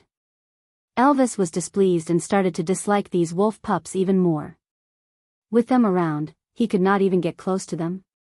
Annoying, he should not have placed them in Gu Mengmeng's stomach in the first place. How good would it be to just throw them on the ground? Seeing Elvis turn his face away and not say a word, Gu Mengmeng then replied, Hada, of course you can, you are my children and should eat with me. Hada asked again, then can Master Burke join too? This. Gu Mengmeng was in a difficult position. This type of campfire party at the tribal level was shared by the entire family. Oriton could stay here because he claimed to be Gu Mengmeng's guardian beast, while Ian did not even want to come down to eat from the treetop, so he did not count. It was not a problem for Hada and his brothers to come back to eat, but Burke, Jialu walked to Hada's side and squatted down. He hugged his knees with both hands and looked at Gu Mengmeng with his chubby little face. He did not say a word and Gu Mengmeng's heart melted just from looking at him. And with his posture, not to mention Gu Mengmeng, even Elvis could not resist it. This damn angle and expression was too similar to when Gu Mengmeng had just arrived at St. Nazaire. Jialu tilted his head and said with a troubled expression, we originally wanted to go to mother-in-law's house for a free meal and Uncle Colin had already agreed. But mother-in-law's eyes were red and tears were dripping down. Looking at her, we don't even have the mood to eat anymore. Gu Mengmeng turned around and saw Sandy stiffening. She had obviously heard Jialu's words and wanted to leave in a hurry, but she stumbled and fell into Colin's arms. Sandy, what's wrong?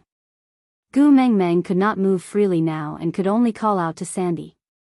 Sandy refused to turn back and just buried her face in Colin's arms, saying, I'm fine, it's just that I did not sleep well these 2 days so my eyes are a little red. I will go back first. Gu Mengmeng knew that something must have happened to Sandy. Didn't Sandy pounce on me the last time she saw me? Even if Colin was not as close to her as before after he failed to rescue her with Elvis and the rest, she had never not taken a glance at her. How can you say you're fine with such a nasal voice? Gu Mengmeng frowned and glared at Colin. Come here, let me take a look. Colin patted Sandy's back lightly and carried her to Gu Mengmeng's side.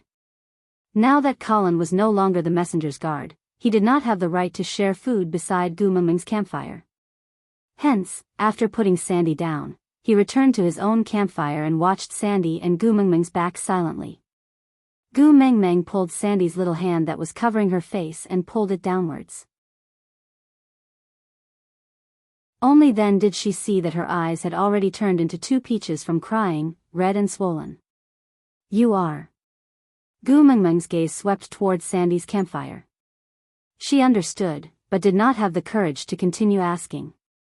Sandy shook her head and said, I'm fine. It's just that the bonfire is too choking my eyes, that's why I keep crying. I'm fine, I'm really fine. Sorry. Gu Mengmeng frowned and lowered her head.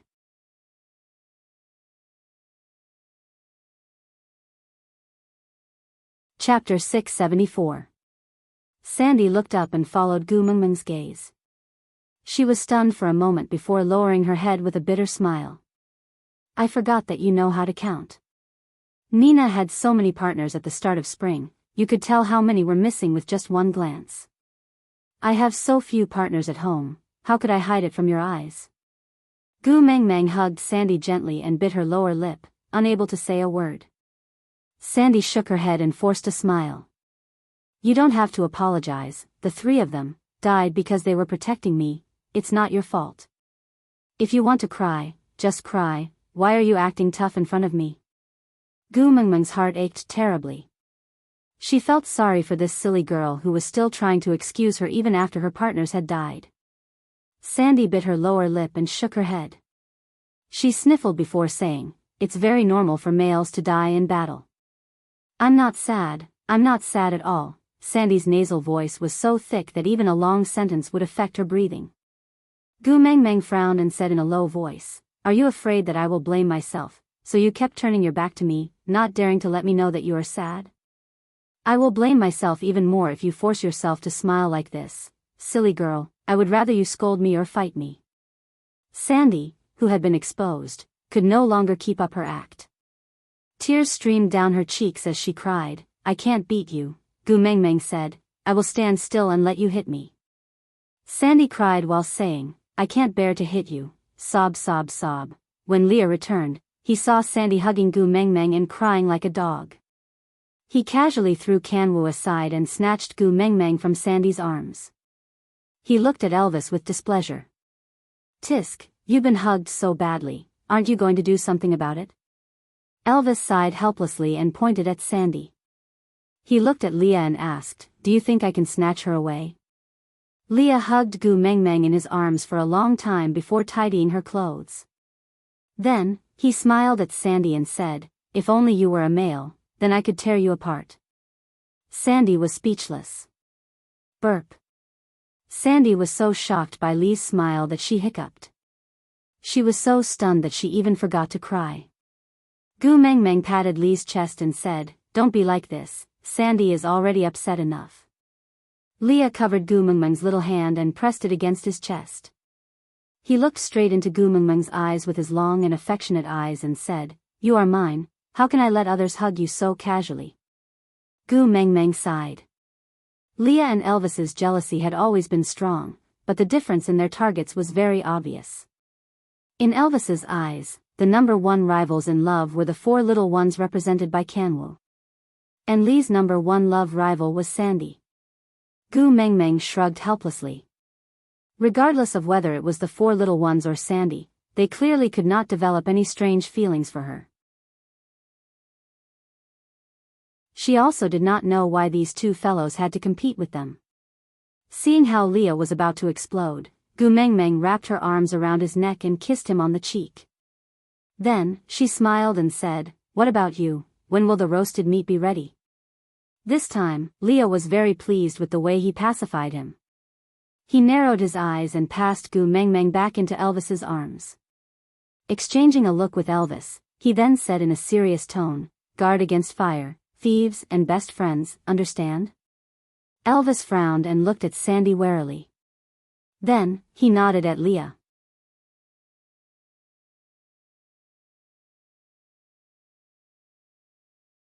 Chapter 675. Gu Mengmeng's appearance calmed the anxious hearts of these people. As long as the messenger of the beast deity was safe, the other sacrifices were all honorable. Gu Mengmeng and Elvis belonged to the powerful upper echelons. Although they were the most seriously injured, they recovered the fastest. The other second-level and third-level orcs were not so lucky. It was not easy for them to recover from the external injuries caused by the stray beasts and the internal injuries caused by Gu Mengmeng's uncontrollable pressure. Leah simply arranged for them to recuperate on the spot and continue their journey after most of them had recovered. These few days, Burke would bring Kanwu back to eat with everyone at dinner time. Kanwu suffered new and old injuries every day. He was either lame or had a swollen face. Gu Mengmeng's heart ached to see him like this, but she did not say anything to him to give up.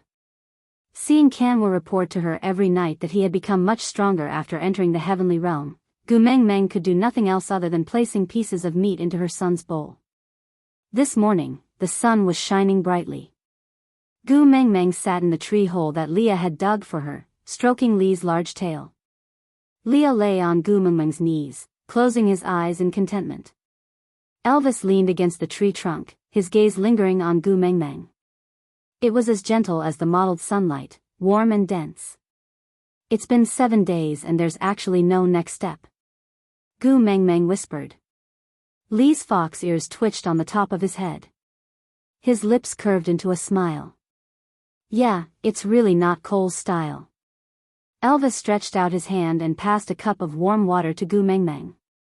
Then, he said, he mobilized so many people just to send Burke right under our noses? Isn't he afraid that we will just kill him and end things once and for all? Leah nudged Gu Mengmeng's cup of water, indicating that she had drunk too little and should drink more. Seeing that her lips were moistened by the water, his gaze also became gentler. Gu Mengmeng must find Cole if she wants to save Qi Xian. So he purposely left his scent on Cole so that we can use Cole as a bargaining chip to lure him out and not kill him easily. Gu Mengmeng sighed and said, sometimes, I really don't understand why Cole would go through so much trouble to do this. Kill you? Kill me? Or kill Elvis? No matter which one it is, Borg alone can't do it. Leah tapped Gu Mengmeng's little face with his finger and said, Cole's character has always been sinister. What he seeks is not to kill but to torture. Take me for example. Back then, I was as young as an ant. If he wanted to kill me, he could have done it without anyone noticing. But he didn't want me to die. He wanted me to live and watch him take away everything that belonged to me. He wanted me to fall from the high and mighty Ninth Highness into the mud. He enjoyed the humiliation and inner torment of being stepped on by him even though I struggled with all my might. Gu Mengmeng face-bombed. So Cole is a psychopath. Leah chuckled and nodded. Yeah, you can say that. If torturing people is his hobby, then Mengmeng should be safe. Elvis said faintly, if the person he wants to torture is you or me, then nothing is more lethal than snatching Mengmeng away. If the person he wants to torture is Mengmeng, then he must first let Mengmeng live. Out of topic. Hello, everyone.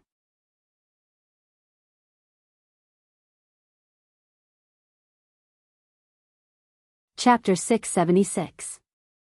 Gu Mengmeng followed Elvis's train of thought and said, could it be that Cole wants Burke to kidnap me? Leah didn't seem to mind too much as he looked up at Gu Mengmeng and said, that might not be the case. To you, Burke is equivalent to those little toys that Cole brought back from outside the tribe. They are just a tool to express his goodwill. Elvis's gaze drifted into the distance and he said, or perhaps, he will repeat his old tricks. Gu Mengmeng was taken aback for half a second before she sat up abruptly and said, you mean, to kidnap Kanwu and the rest to threaten me? Leah patted Gu Mengmeng's shoulder lightly to indicate for her to relax and said, if that is the case, Burke would not be so close to Kanwu and the rest. Cole is obviously using Burke as bait. If we are so guarded against him, how would he have the chance to strike? Gu Mengmeng was a little worried. The children had been too close to Burke recently. If Burke wanted to kidnap them, the chances of him succeeding were very high. Elvis placed his large hand on Gu Mengmeng's head and his gaze was deep and calm as he said, don't worry, Ian and his men are watching over you. I will not let those few wolf cubs drag you into danger again. Gu Mengmeng then felt a little more at ease and leaned back against the tree hole and said, Kanwu and the rest have been too close to Burke recently, I just don't feel at ease. Why don't you teach our sons personally? You are so strong, you will definitely teach better than Burke. Elvis squatted down on one knee and held Gu Mengmeng's little hand to kiss her forehead and asked, are you sure you want me to go? Gu Mengmeng looked at Elvis in confusion and asked, is there a problem? Elvis chuckled and said, nothing, I am just afraid you will not be able to bear it. Gu Mengmeng had a bad premonition and she tugged at Elvis's arm and asked, tell me first, if I hand my sons over to you to train, how will you train him? Elvis thought about it and said, Qi Xian is still unconscious and probably doesn't need to train. I will leave him at home temporarily as a stuffed toy for you to play with. Gu Mengmeng felt that his words sounded strange but she could not pinpoint what was strange about it. However, Qi Xian was indeed unable to train in his current state. Any random rabbit could bite him to death. Elvis continued, Jiaoyu and Leah are on the same path. Their attacks are secondary and strategies are their main focus. Just leave that lad to Leah. Thinking of Jiaoyu, Leah face-bombed and said, I've always been the one treating people, but this fellow is a pain in the neck, unmoved by force or persuasion. You blinked your eyes and tried to act cute when you were forced into a corner. You also know that I have no resistance against those eyes. Once, I used an animal skin to cover his eyes, and guess what happened next? Gu Mengmeng burst out laughing because she was there too. Jiaoyu used his little claws to peel off half of his blindfold. Biting his finger, he looked at Leah and asked, "Daddy Leah, are we going to play Polly today?" Lee's hair stood on end because from Jiaoyu's tone to his expression, he had perfectly copied Gu Mengmeng's reaction on the spot. If Gu Mengmeng had really said those words, Leah would have pounced on her without a second word and tied her up before stripping her naked. But it just had to be a fake, and he was Gu Mengmeng's biological son.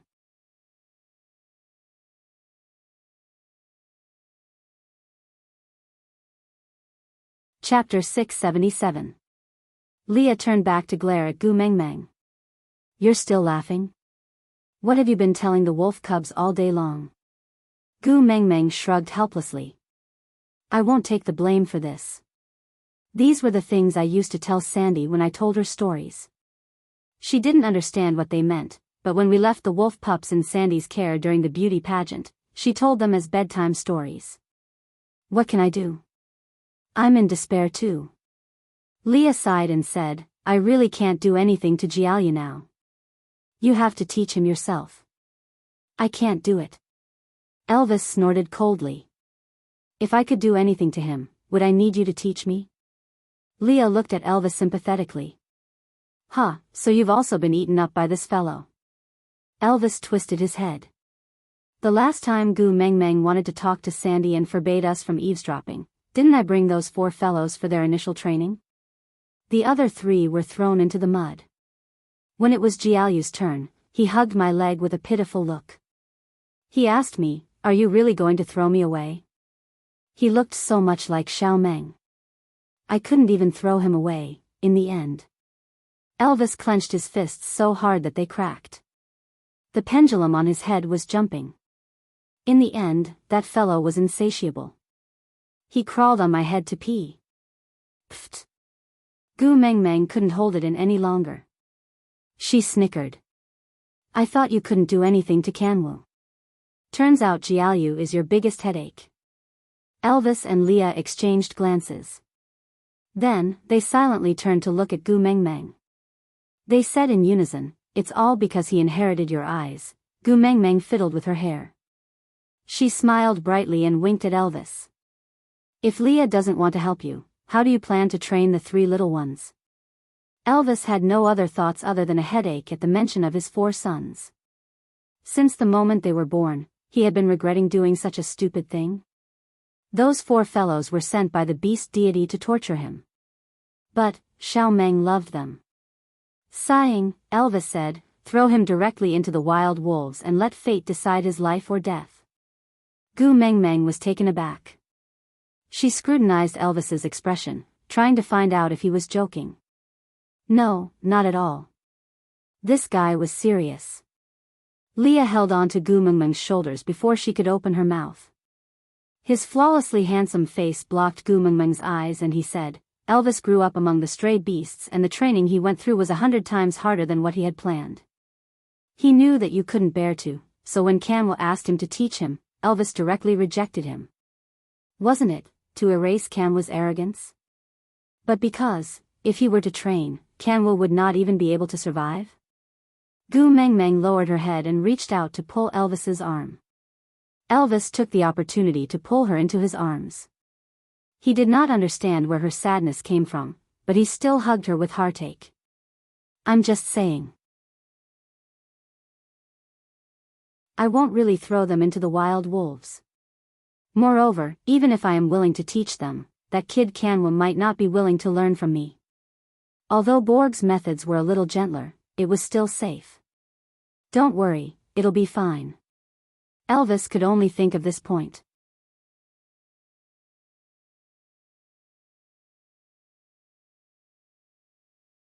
Chapter 678. Elvis chuckled and cupped Gu Mengmeng's little face with both hands. If time could be reversed and I could return to that long period of torture, I would choose to endure more hardships and then use an even stronger version of myself to welcome you, protect you, and take care of you. Gu Mengmeng lowered her eyes. I would rather you be a little weaker and suffer less. Elvis kissed Gu Mengmeng's little face. If I was a little weaker, I might not have met you alive. Silly boy. Gu Mengmeng looked up, her eyes filled with heartache. Elvis pinched her little nose. All right, let's not talk about me. Let's think about Cole's matter first. That fellow, we have to guard against him. Leah nodded and added, the injured are almost fully recovered. We can't keep staying here and wait for Cole to make his move. If he doesn't make any moves in 3 days, we can only continue our journey to Saint Nazaire. Gu Mengmeng nodded. She thought for a moment. Maybe I should cooperate with Cole's script. Leah glanced sideways at Gu Mengmeng. His expression was rather stern. What do you want to do? Gu Mengmeng chuckled. She patted Lee's shoulder. Don't be nervous. I won't mess around like before. Now, I'm an old demon with a mental age of 1,000 years. Leah was tickled by Gu Mengmeng's words. He tapped her little head. Tell me your plan. We'll go over it. Gu Mengmeng nodded and told him what she was thinking about. The more Leah and Elvis listened, the tighter their brows furrowed. In the end, Elvis clenched his fists so tightly that cracking sounds could be heard. He furrowed his brows and said, I think it's better for me to kill Burke directly and return to Saint Nazaire. It's better for me to wait for Cole to strike. Leah nodded. I agree. Gu Mengmeng face-bombed. How are you going to explain to Kanwu if you kill Burke? Moreover, just like what Leah said, Burke is just a bait thrown out by Cole. He's an innocent person being used. Why take someone's life? The two males understood Gu Mengmeng too well. They could tell from her expression that she had already made up her mind. Sigh. Other than sighing, Elvis and Leah could only repeat the scenario over and over again, striving to ensure that nothing went wrong. That night, when Borg brought Kanwu and his brothers back for dinner, Kanwu was covered in wounds again. Gu Mengmeng hugged Kanwu in her arms and comforted him while listening to him talk about his gains today. Her heart ached for him as she hugged his little face and kissed it. Burke, for your training tomorrow, can you bring me along? Gu Mengmeng turned around and requested Burke. Burke was taken aback and instinctively looked at Elvis and Leah. Elvis and Leah turned their heads to one side, showing a tacit agreement. Burke could not control the expression on his face. He thought that training Kanwu was the most he could do for Gu Mengmeng. Dinner time was the happiest and most anticipated time for him, but he never thought that he would have the opportunity to get closer to her. It was like a dream. Gu Mengmeng watched as Burke's expression kept changing, almost as fast as the changing faces of Sichuan operas. She cleared her throat and asked, Is it inconvenient?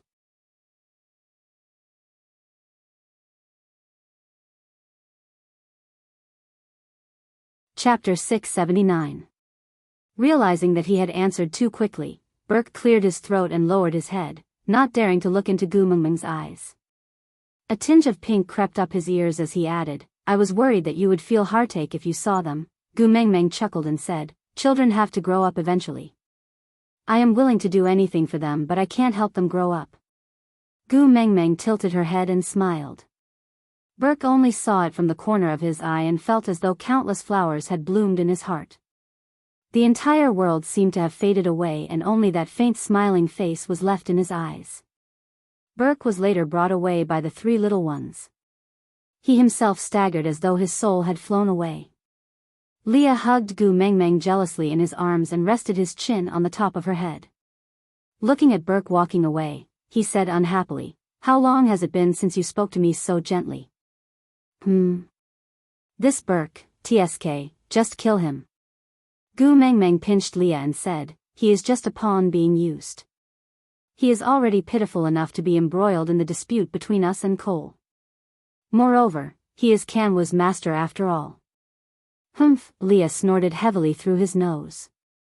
He reached out to carry Gu Mengmeng but Elvis beat him to it. Seeing Gu Mengmeng being carried in Elvis's arms, Leah felt irritated for no reason. He bared his teeth at Elvis, revealing an angry and aggressive expression. Gu Mengmeng was taken aback. Elvis had always been the one carrying her around at home. Other than the few days when Elvis was seriously injured and Leah acted as her legs, Elvis had always been her exclusive driver. Leah had never had any objections, so why today? Elvis's expression was stern and his face was extremely black. He pinched Lee's head with his large hand and frowned with anger. Are you trying to challenge my authority as the first partner? Leah was stunned. He looked into Elvis's eyes and his expression froze. After a long while, he finally composed himself and used his hand to brush Elvis's wrist away. Then, he rubbed his temples and said, "Sorry, I was wrong." Elvis also kept the anger and murderous intent off his face. He did not say a word and just carried Gu Mengmeng away. Meanwhile, Leah did not chase after them. After walking for a distance, Gu Mengmeng saw that Elvis still did not look too good, so she asked, "Are you still angry?" Elvis shook his head. "I'm not angry, I'm just a little worried. Lee's condition is not normal." Gu Mengmeng recalled Lee's ferocious expression and nodded. Maybe Cole's matter had annoyed him too much and he was under a lot of pressure, so he could not control his emotions. "Don't take it to heart." Elvis sighed and said, "I hope so. But Xiao Meng, there's something you need to know."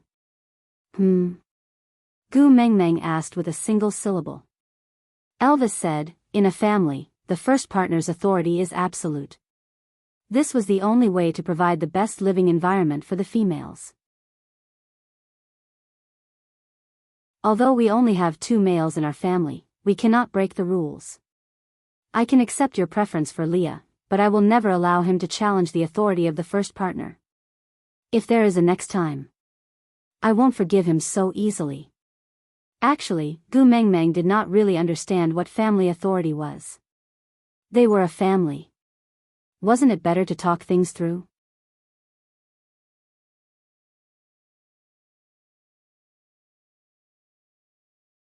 Chapter 680.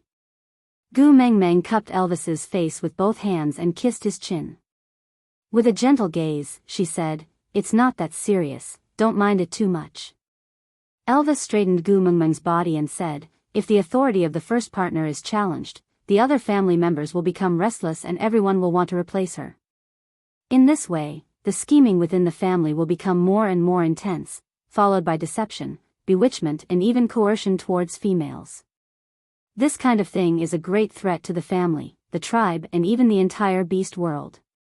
Gu Mengmeng was taken aback. She had never thought that the matter would be so serious. But Elvis's worries were not groundless. She did not know what the scheming between males would be like, but she had at least watched empresses in the palace and desire for the golden branch. Women could do anything for the position of empress. Based on the blind love and stubbornness of males towards females in the beast world, they would only be crazier than the women in those television dramas.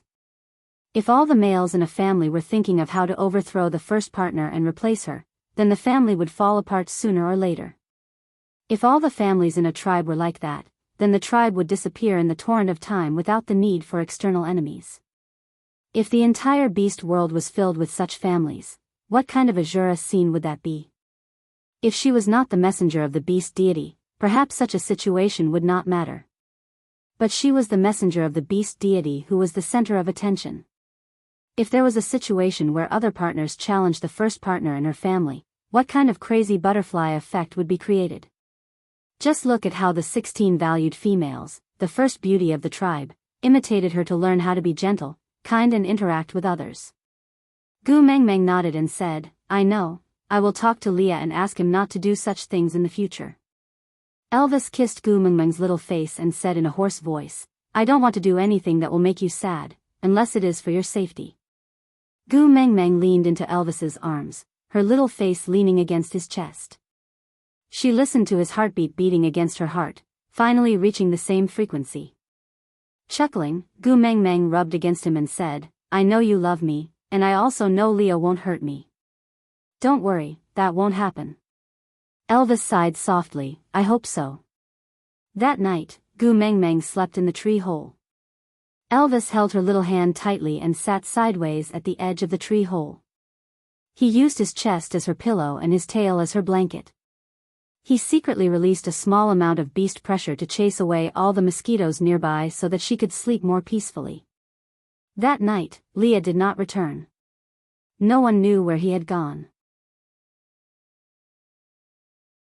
The next morning, when Gu Mengmeng woke up, her 3 sons were lying obediently by her side. The unconscious Qi Xian was lying docilely in her arms, as if he was just sleeping. Leah was preparing breakfast, acting as if yesterday's unpleasantness had never happened. Elvis called Burke to one side and instructed him to take care of Gu Mengmeng. This made Gu Mengmeng rather surprised. He actually allowed her to spend time with Burke alone. She thought that he would definitely follow them.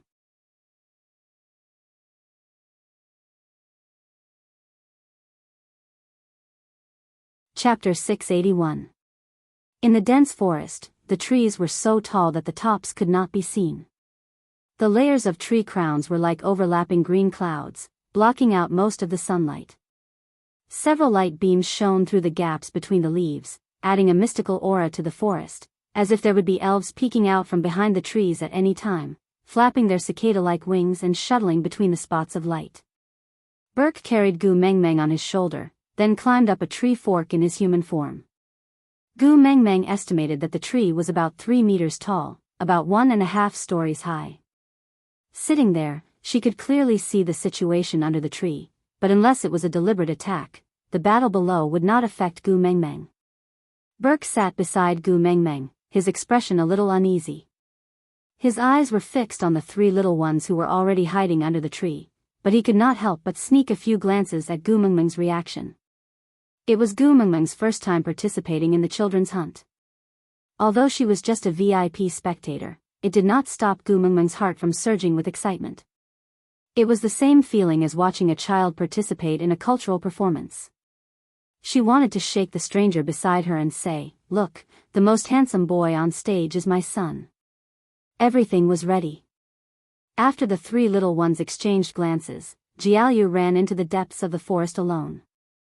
Gu Mengmeng frowned, worry written all over her face. Her son was not even a year old. It was always worrying for him to run into such a dangerous place alone. Burke had been observing Gu Mengmeng's reaction. Seeing her frown, he understood her worry and wanted to pat her shoulder, but was afraid that he would be too presumptuous, so he lowered his voice and said, "Don't worry, Jiaoyu is very smart, he will be fine." Well, that was not wrong. She understood the logic, but that did not stop her from worrying. Gu Mengmeng's eyes alternated between Kanwu and Heda. She realized that her 2 sons' expressions were focused and calm. They were confident in their strategy, and even more confident in their brothers. Gu Mengmeng knew that she had to learn to trust her children. Even if they were not even a year old, they would still be at the age of being pushed in a baby carriage and nibbling on a pacifier in the modern world. But here, they were youths who had already turned into half-beasts. Because of her protective nature, she had already received training later than other children. If she continued to protect her children under her wings like an old hen, how would they survive in the future? Pursing her thin lips into a straight line, Gu Mengmeng grabbed onto the tree branch below her but tightly, fixing herself on the branch to prevent herself from losing control and jumping down, ruining her son's training. Not long after, Gu Mengmeng heard the sound of wild beasts running. She turned her head sharply and indeed saw Jiaoyu's shadow. He was in beast form now and his fur color was not as black as Elvis's. It was the color of the coffee and he looked more like a husky. No matter how much it resembled a pet dog, Gu Mengmeng deeply felt the difference between a dog and a wolf.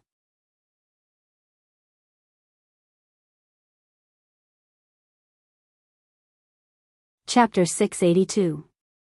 Running into the middle of the encirclement, Jiaoyu suddenly braked and turned around, baring his fangs at the pursuing jackal. The jackal did not mind, after all, he was more than twice the size of Jiaoyu. Some saliva dripped down from the corners of his mouth. He had clearly decided that Jiaoyu was just a delicious piece of meat on his plate. But when Kanwu and Heda slowly walked out of the thicket and surrounded him in a triangular formation, the expression on the jackal's face began to change. It only took a few breaths' time for him to go from a sure win to a panicky one. The jackal started to circle around the encirclement, looking for an opening to break through, but the three young ones were clearly in sync, controlling the distance between them perfectly, without a single flaw. And it was also at this time that the jackal realized that his companions were no longer chasing after Jiaoyu with him. Although the three young ones were only half-orcs, an orc with his full aura could still win against a wild beast, not to mention 3 against 1. That was simply the level of crushing and hanging him up. She did not know if it was because of the good chemistry between twin brothers, or because of the effects of Burke's recent training. The three young ones' attacks were flawless. This was not because Gu Mengmeng was blinded by motherly love. She had Snake's memories in her body, and although she had only casually killed a few stray beasts during the stray beast attack, there was still a lot of battle information in Snake's memories, so her evaluation was very high. Although young, the three young ones were already showing their brilliance. Gu Mengmeng focused all her attention on the three young ones fighting with the jackal, and could not help but cheer a few times, but to not disturb her son's performance, Gu Mengmeng resisted the urge. If everything went according to plan, the three young ones should be able to end the battle quickly. But perhaps because his mother was watching, Kanwu's performance was a little too aggressive. He was too eager to prove his own growth, so under the circumstances where the time was not ripe, he rashly launched the final attack on the jackal. The jackal was on the brink of death, and in a situation where it would die if it did not fight, it was much more ferocious than usual. Yuan Wu's attack didn't bite the jackal's throat. Instead, the jackal dodged half a step and bit its muscular chest. He realized that he had made a mistake in his attack and wanted to immediately let go and retreat, but the jackal did not give him the chance and bit the back of Kanwu's neck. Gu Mengmeng panicked. If the jackal retracted its teeth, Kanwu's spine would be bitten off and he would die immediately. Just as she was about to jump down to save her son, Borg held her back and stopped her. Before Gu Mengmeng could even glare at Burke, she saw Jiaoyu pouncing behind the jackal and biting the root of his tail. With a snap, the tail was forcefully ripped off. The jackal howled in pain and heaved a sigh of relief. Kanwu took the opportunity to retreat. Shaking his head, he adjusted his rhythm and pounced on the jackal again. He gave up on the throat and pounced on the jackal's back, biting his spine. Gu Mengmeng heaved a sigh of relief. Did this lad learn from Elvis or Leah? An eye for an eye, a tooth for a tooth. Give him a taste of his own medicine.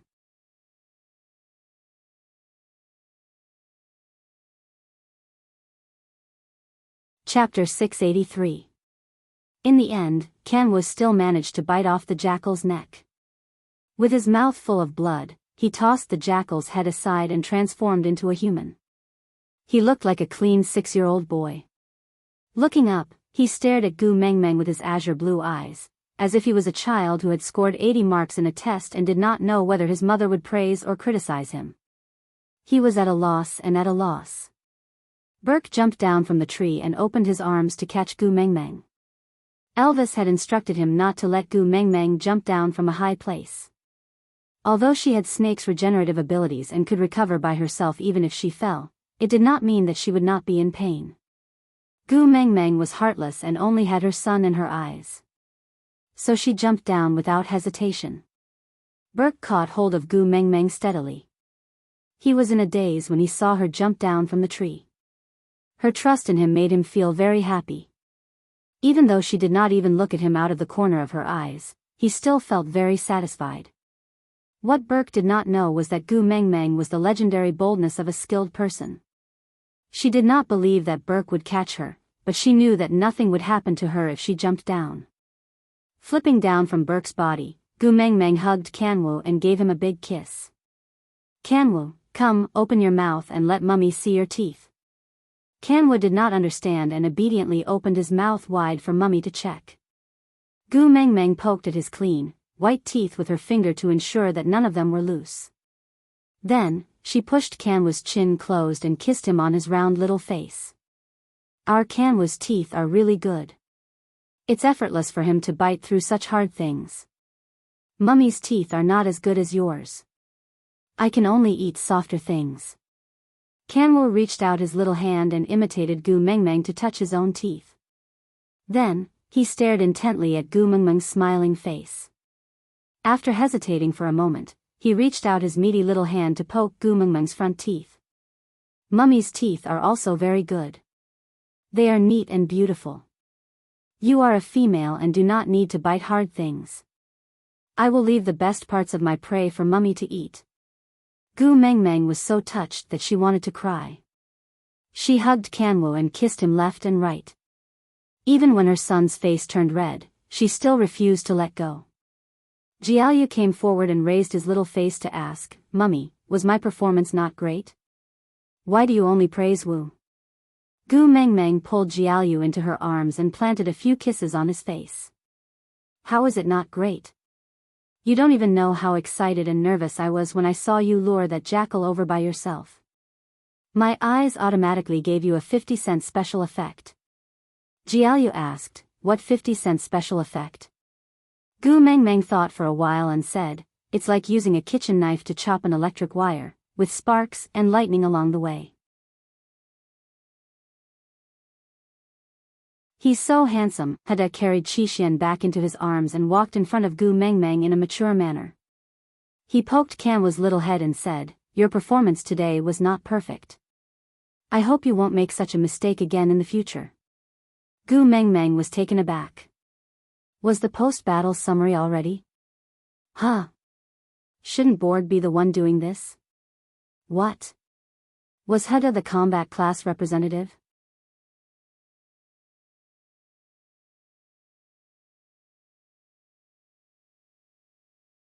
Chapter 684. Hada did not continue to scold Kanwoo. He hugged Qixuan with one hand and patted Kanwoo's shoulder with the other. I believe you. With that, Hada walked to Gu Mengmeng and handed Qixuan over to her. Then, he and Jiaoyu carried the jackal towards the water source, probably to clean up their prey. Kanwoo walked up to Borg, raised his head, and said, Master, let's go as well. The smell of blood here is too strong, it will attract other wild beasts.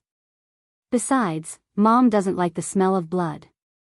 Burke nodded, then looked at Gu Mengmeng. Gu Mengmeng was taken aback. She then understood that Burke wanted her to decide where to go next. The status of the female was very high. As long as the female was around, the males didn't even have the right to decide where to eat. Gu Mengmeng placed her hand on Kanwoo's shoulder and pulled her son back into her arms. Let's go there. I saw a patch of grass on the way here. It's suitable for a picnic. Burke smiled and nodded, following behind Gu Mengmeng quietly. He felt a kind of blissful trance, just like the colorful bubbles in the summer, so beautiful that it was unreal. He didn't even dare to speak, fearing that the bubble would burst if he did. The everlasting green grass was tender, making people feel relaxed and happy. Gu Mengmeng stretched lazily before sitting on the ground. Kanwoo stayed by Gu Mengmeng's side the entire time, his azure blue eyes looking at Gu Mengmeng from time to time. Thinking about how Gu Mengmeng praised him just now, he could not help but feel very happy and satisfied. Burke sat an arm's length away from Gu Mengmeng. He glanced sideways at Gu Mengmeng and her son getting along so easily and happily. His gaze was gentle. He didn't know that females could be like this. When Hada and Jiaoyu returned, they had a jackal's hide and many pieces of meat that were not neatly cut. Gu Mengmeng smiled and opened her arms to welcome her two sons back. Jiaoyu pounced into Gu Mengmeng's arms and looked at her with his deep amber eyes. Mummy, look, this is the beast skin that Hada and I tanned. Gu Mengmeng took over the beast skin and unfolded it to take a look. It was basically unusable. But Gu Mengmeng still smiled gently and said, yeah, it's really not bad. I think it could be spread over the table as a tablecloth. Or hang it at the door as a curtain, what do you think? Jiaoyu shook his head and said, no. I'm going to save it and put it on the bottom of Mom's bed during the winter. Making the bed is also possible, but why the lowest layer? Gu Mengmeng tilted her head and asked. Jialia chuckled and said, a jackal's skin is not the best and softest, it is uncomfortable when it sticks to the skin. That's why we have to put it on the lowest level to keep it warm. That way, we'll be happy. Gu Mengmeng was extremely touched. She hugged her son in her arms and kissed him. Alright, when the time comes, let's place this skin on the lowest layer and sleep on the bed together, alright? Jialia blushed and took a step back, saying, Mother, we have already grown up, we cannot sleep on the same bed with you anymore. You also know that your males are not normal. They might bite us to death. Gu Mengmeng face-bombed. Her own males were actually mentally ill in her son's heart. What should she do? How despairing. Sighing, Gu Mengmeng said, No, they won't do anything that would make me sad. So don't worry, alright? Jialia smiled and kissed Gu Mengmeng's cheek. We also won't do anything that would make things difficult for Mother. So we will learn to be independent and not let your males find excuses to go crazy. Aside from the topic, today was the last day of February. That monthly ticket would expire tomorrow. How about, give it to me also, we will have a major update in March. I am still waiting for the editor to inform me about the exact time. I am crazily saving chapters, hoping to make my babies happy by then. You're tuning into the Journey of the Soul YouTube channel. Don't forget to subscribe and join us on this journey to catch the most captivating stories.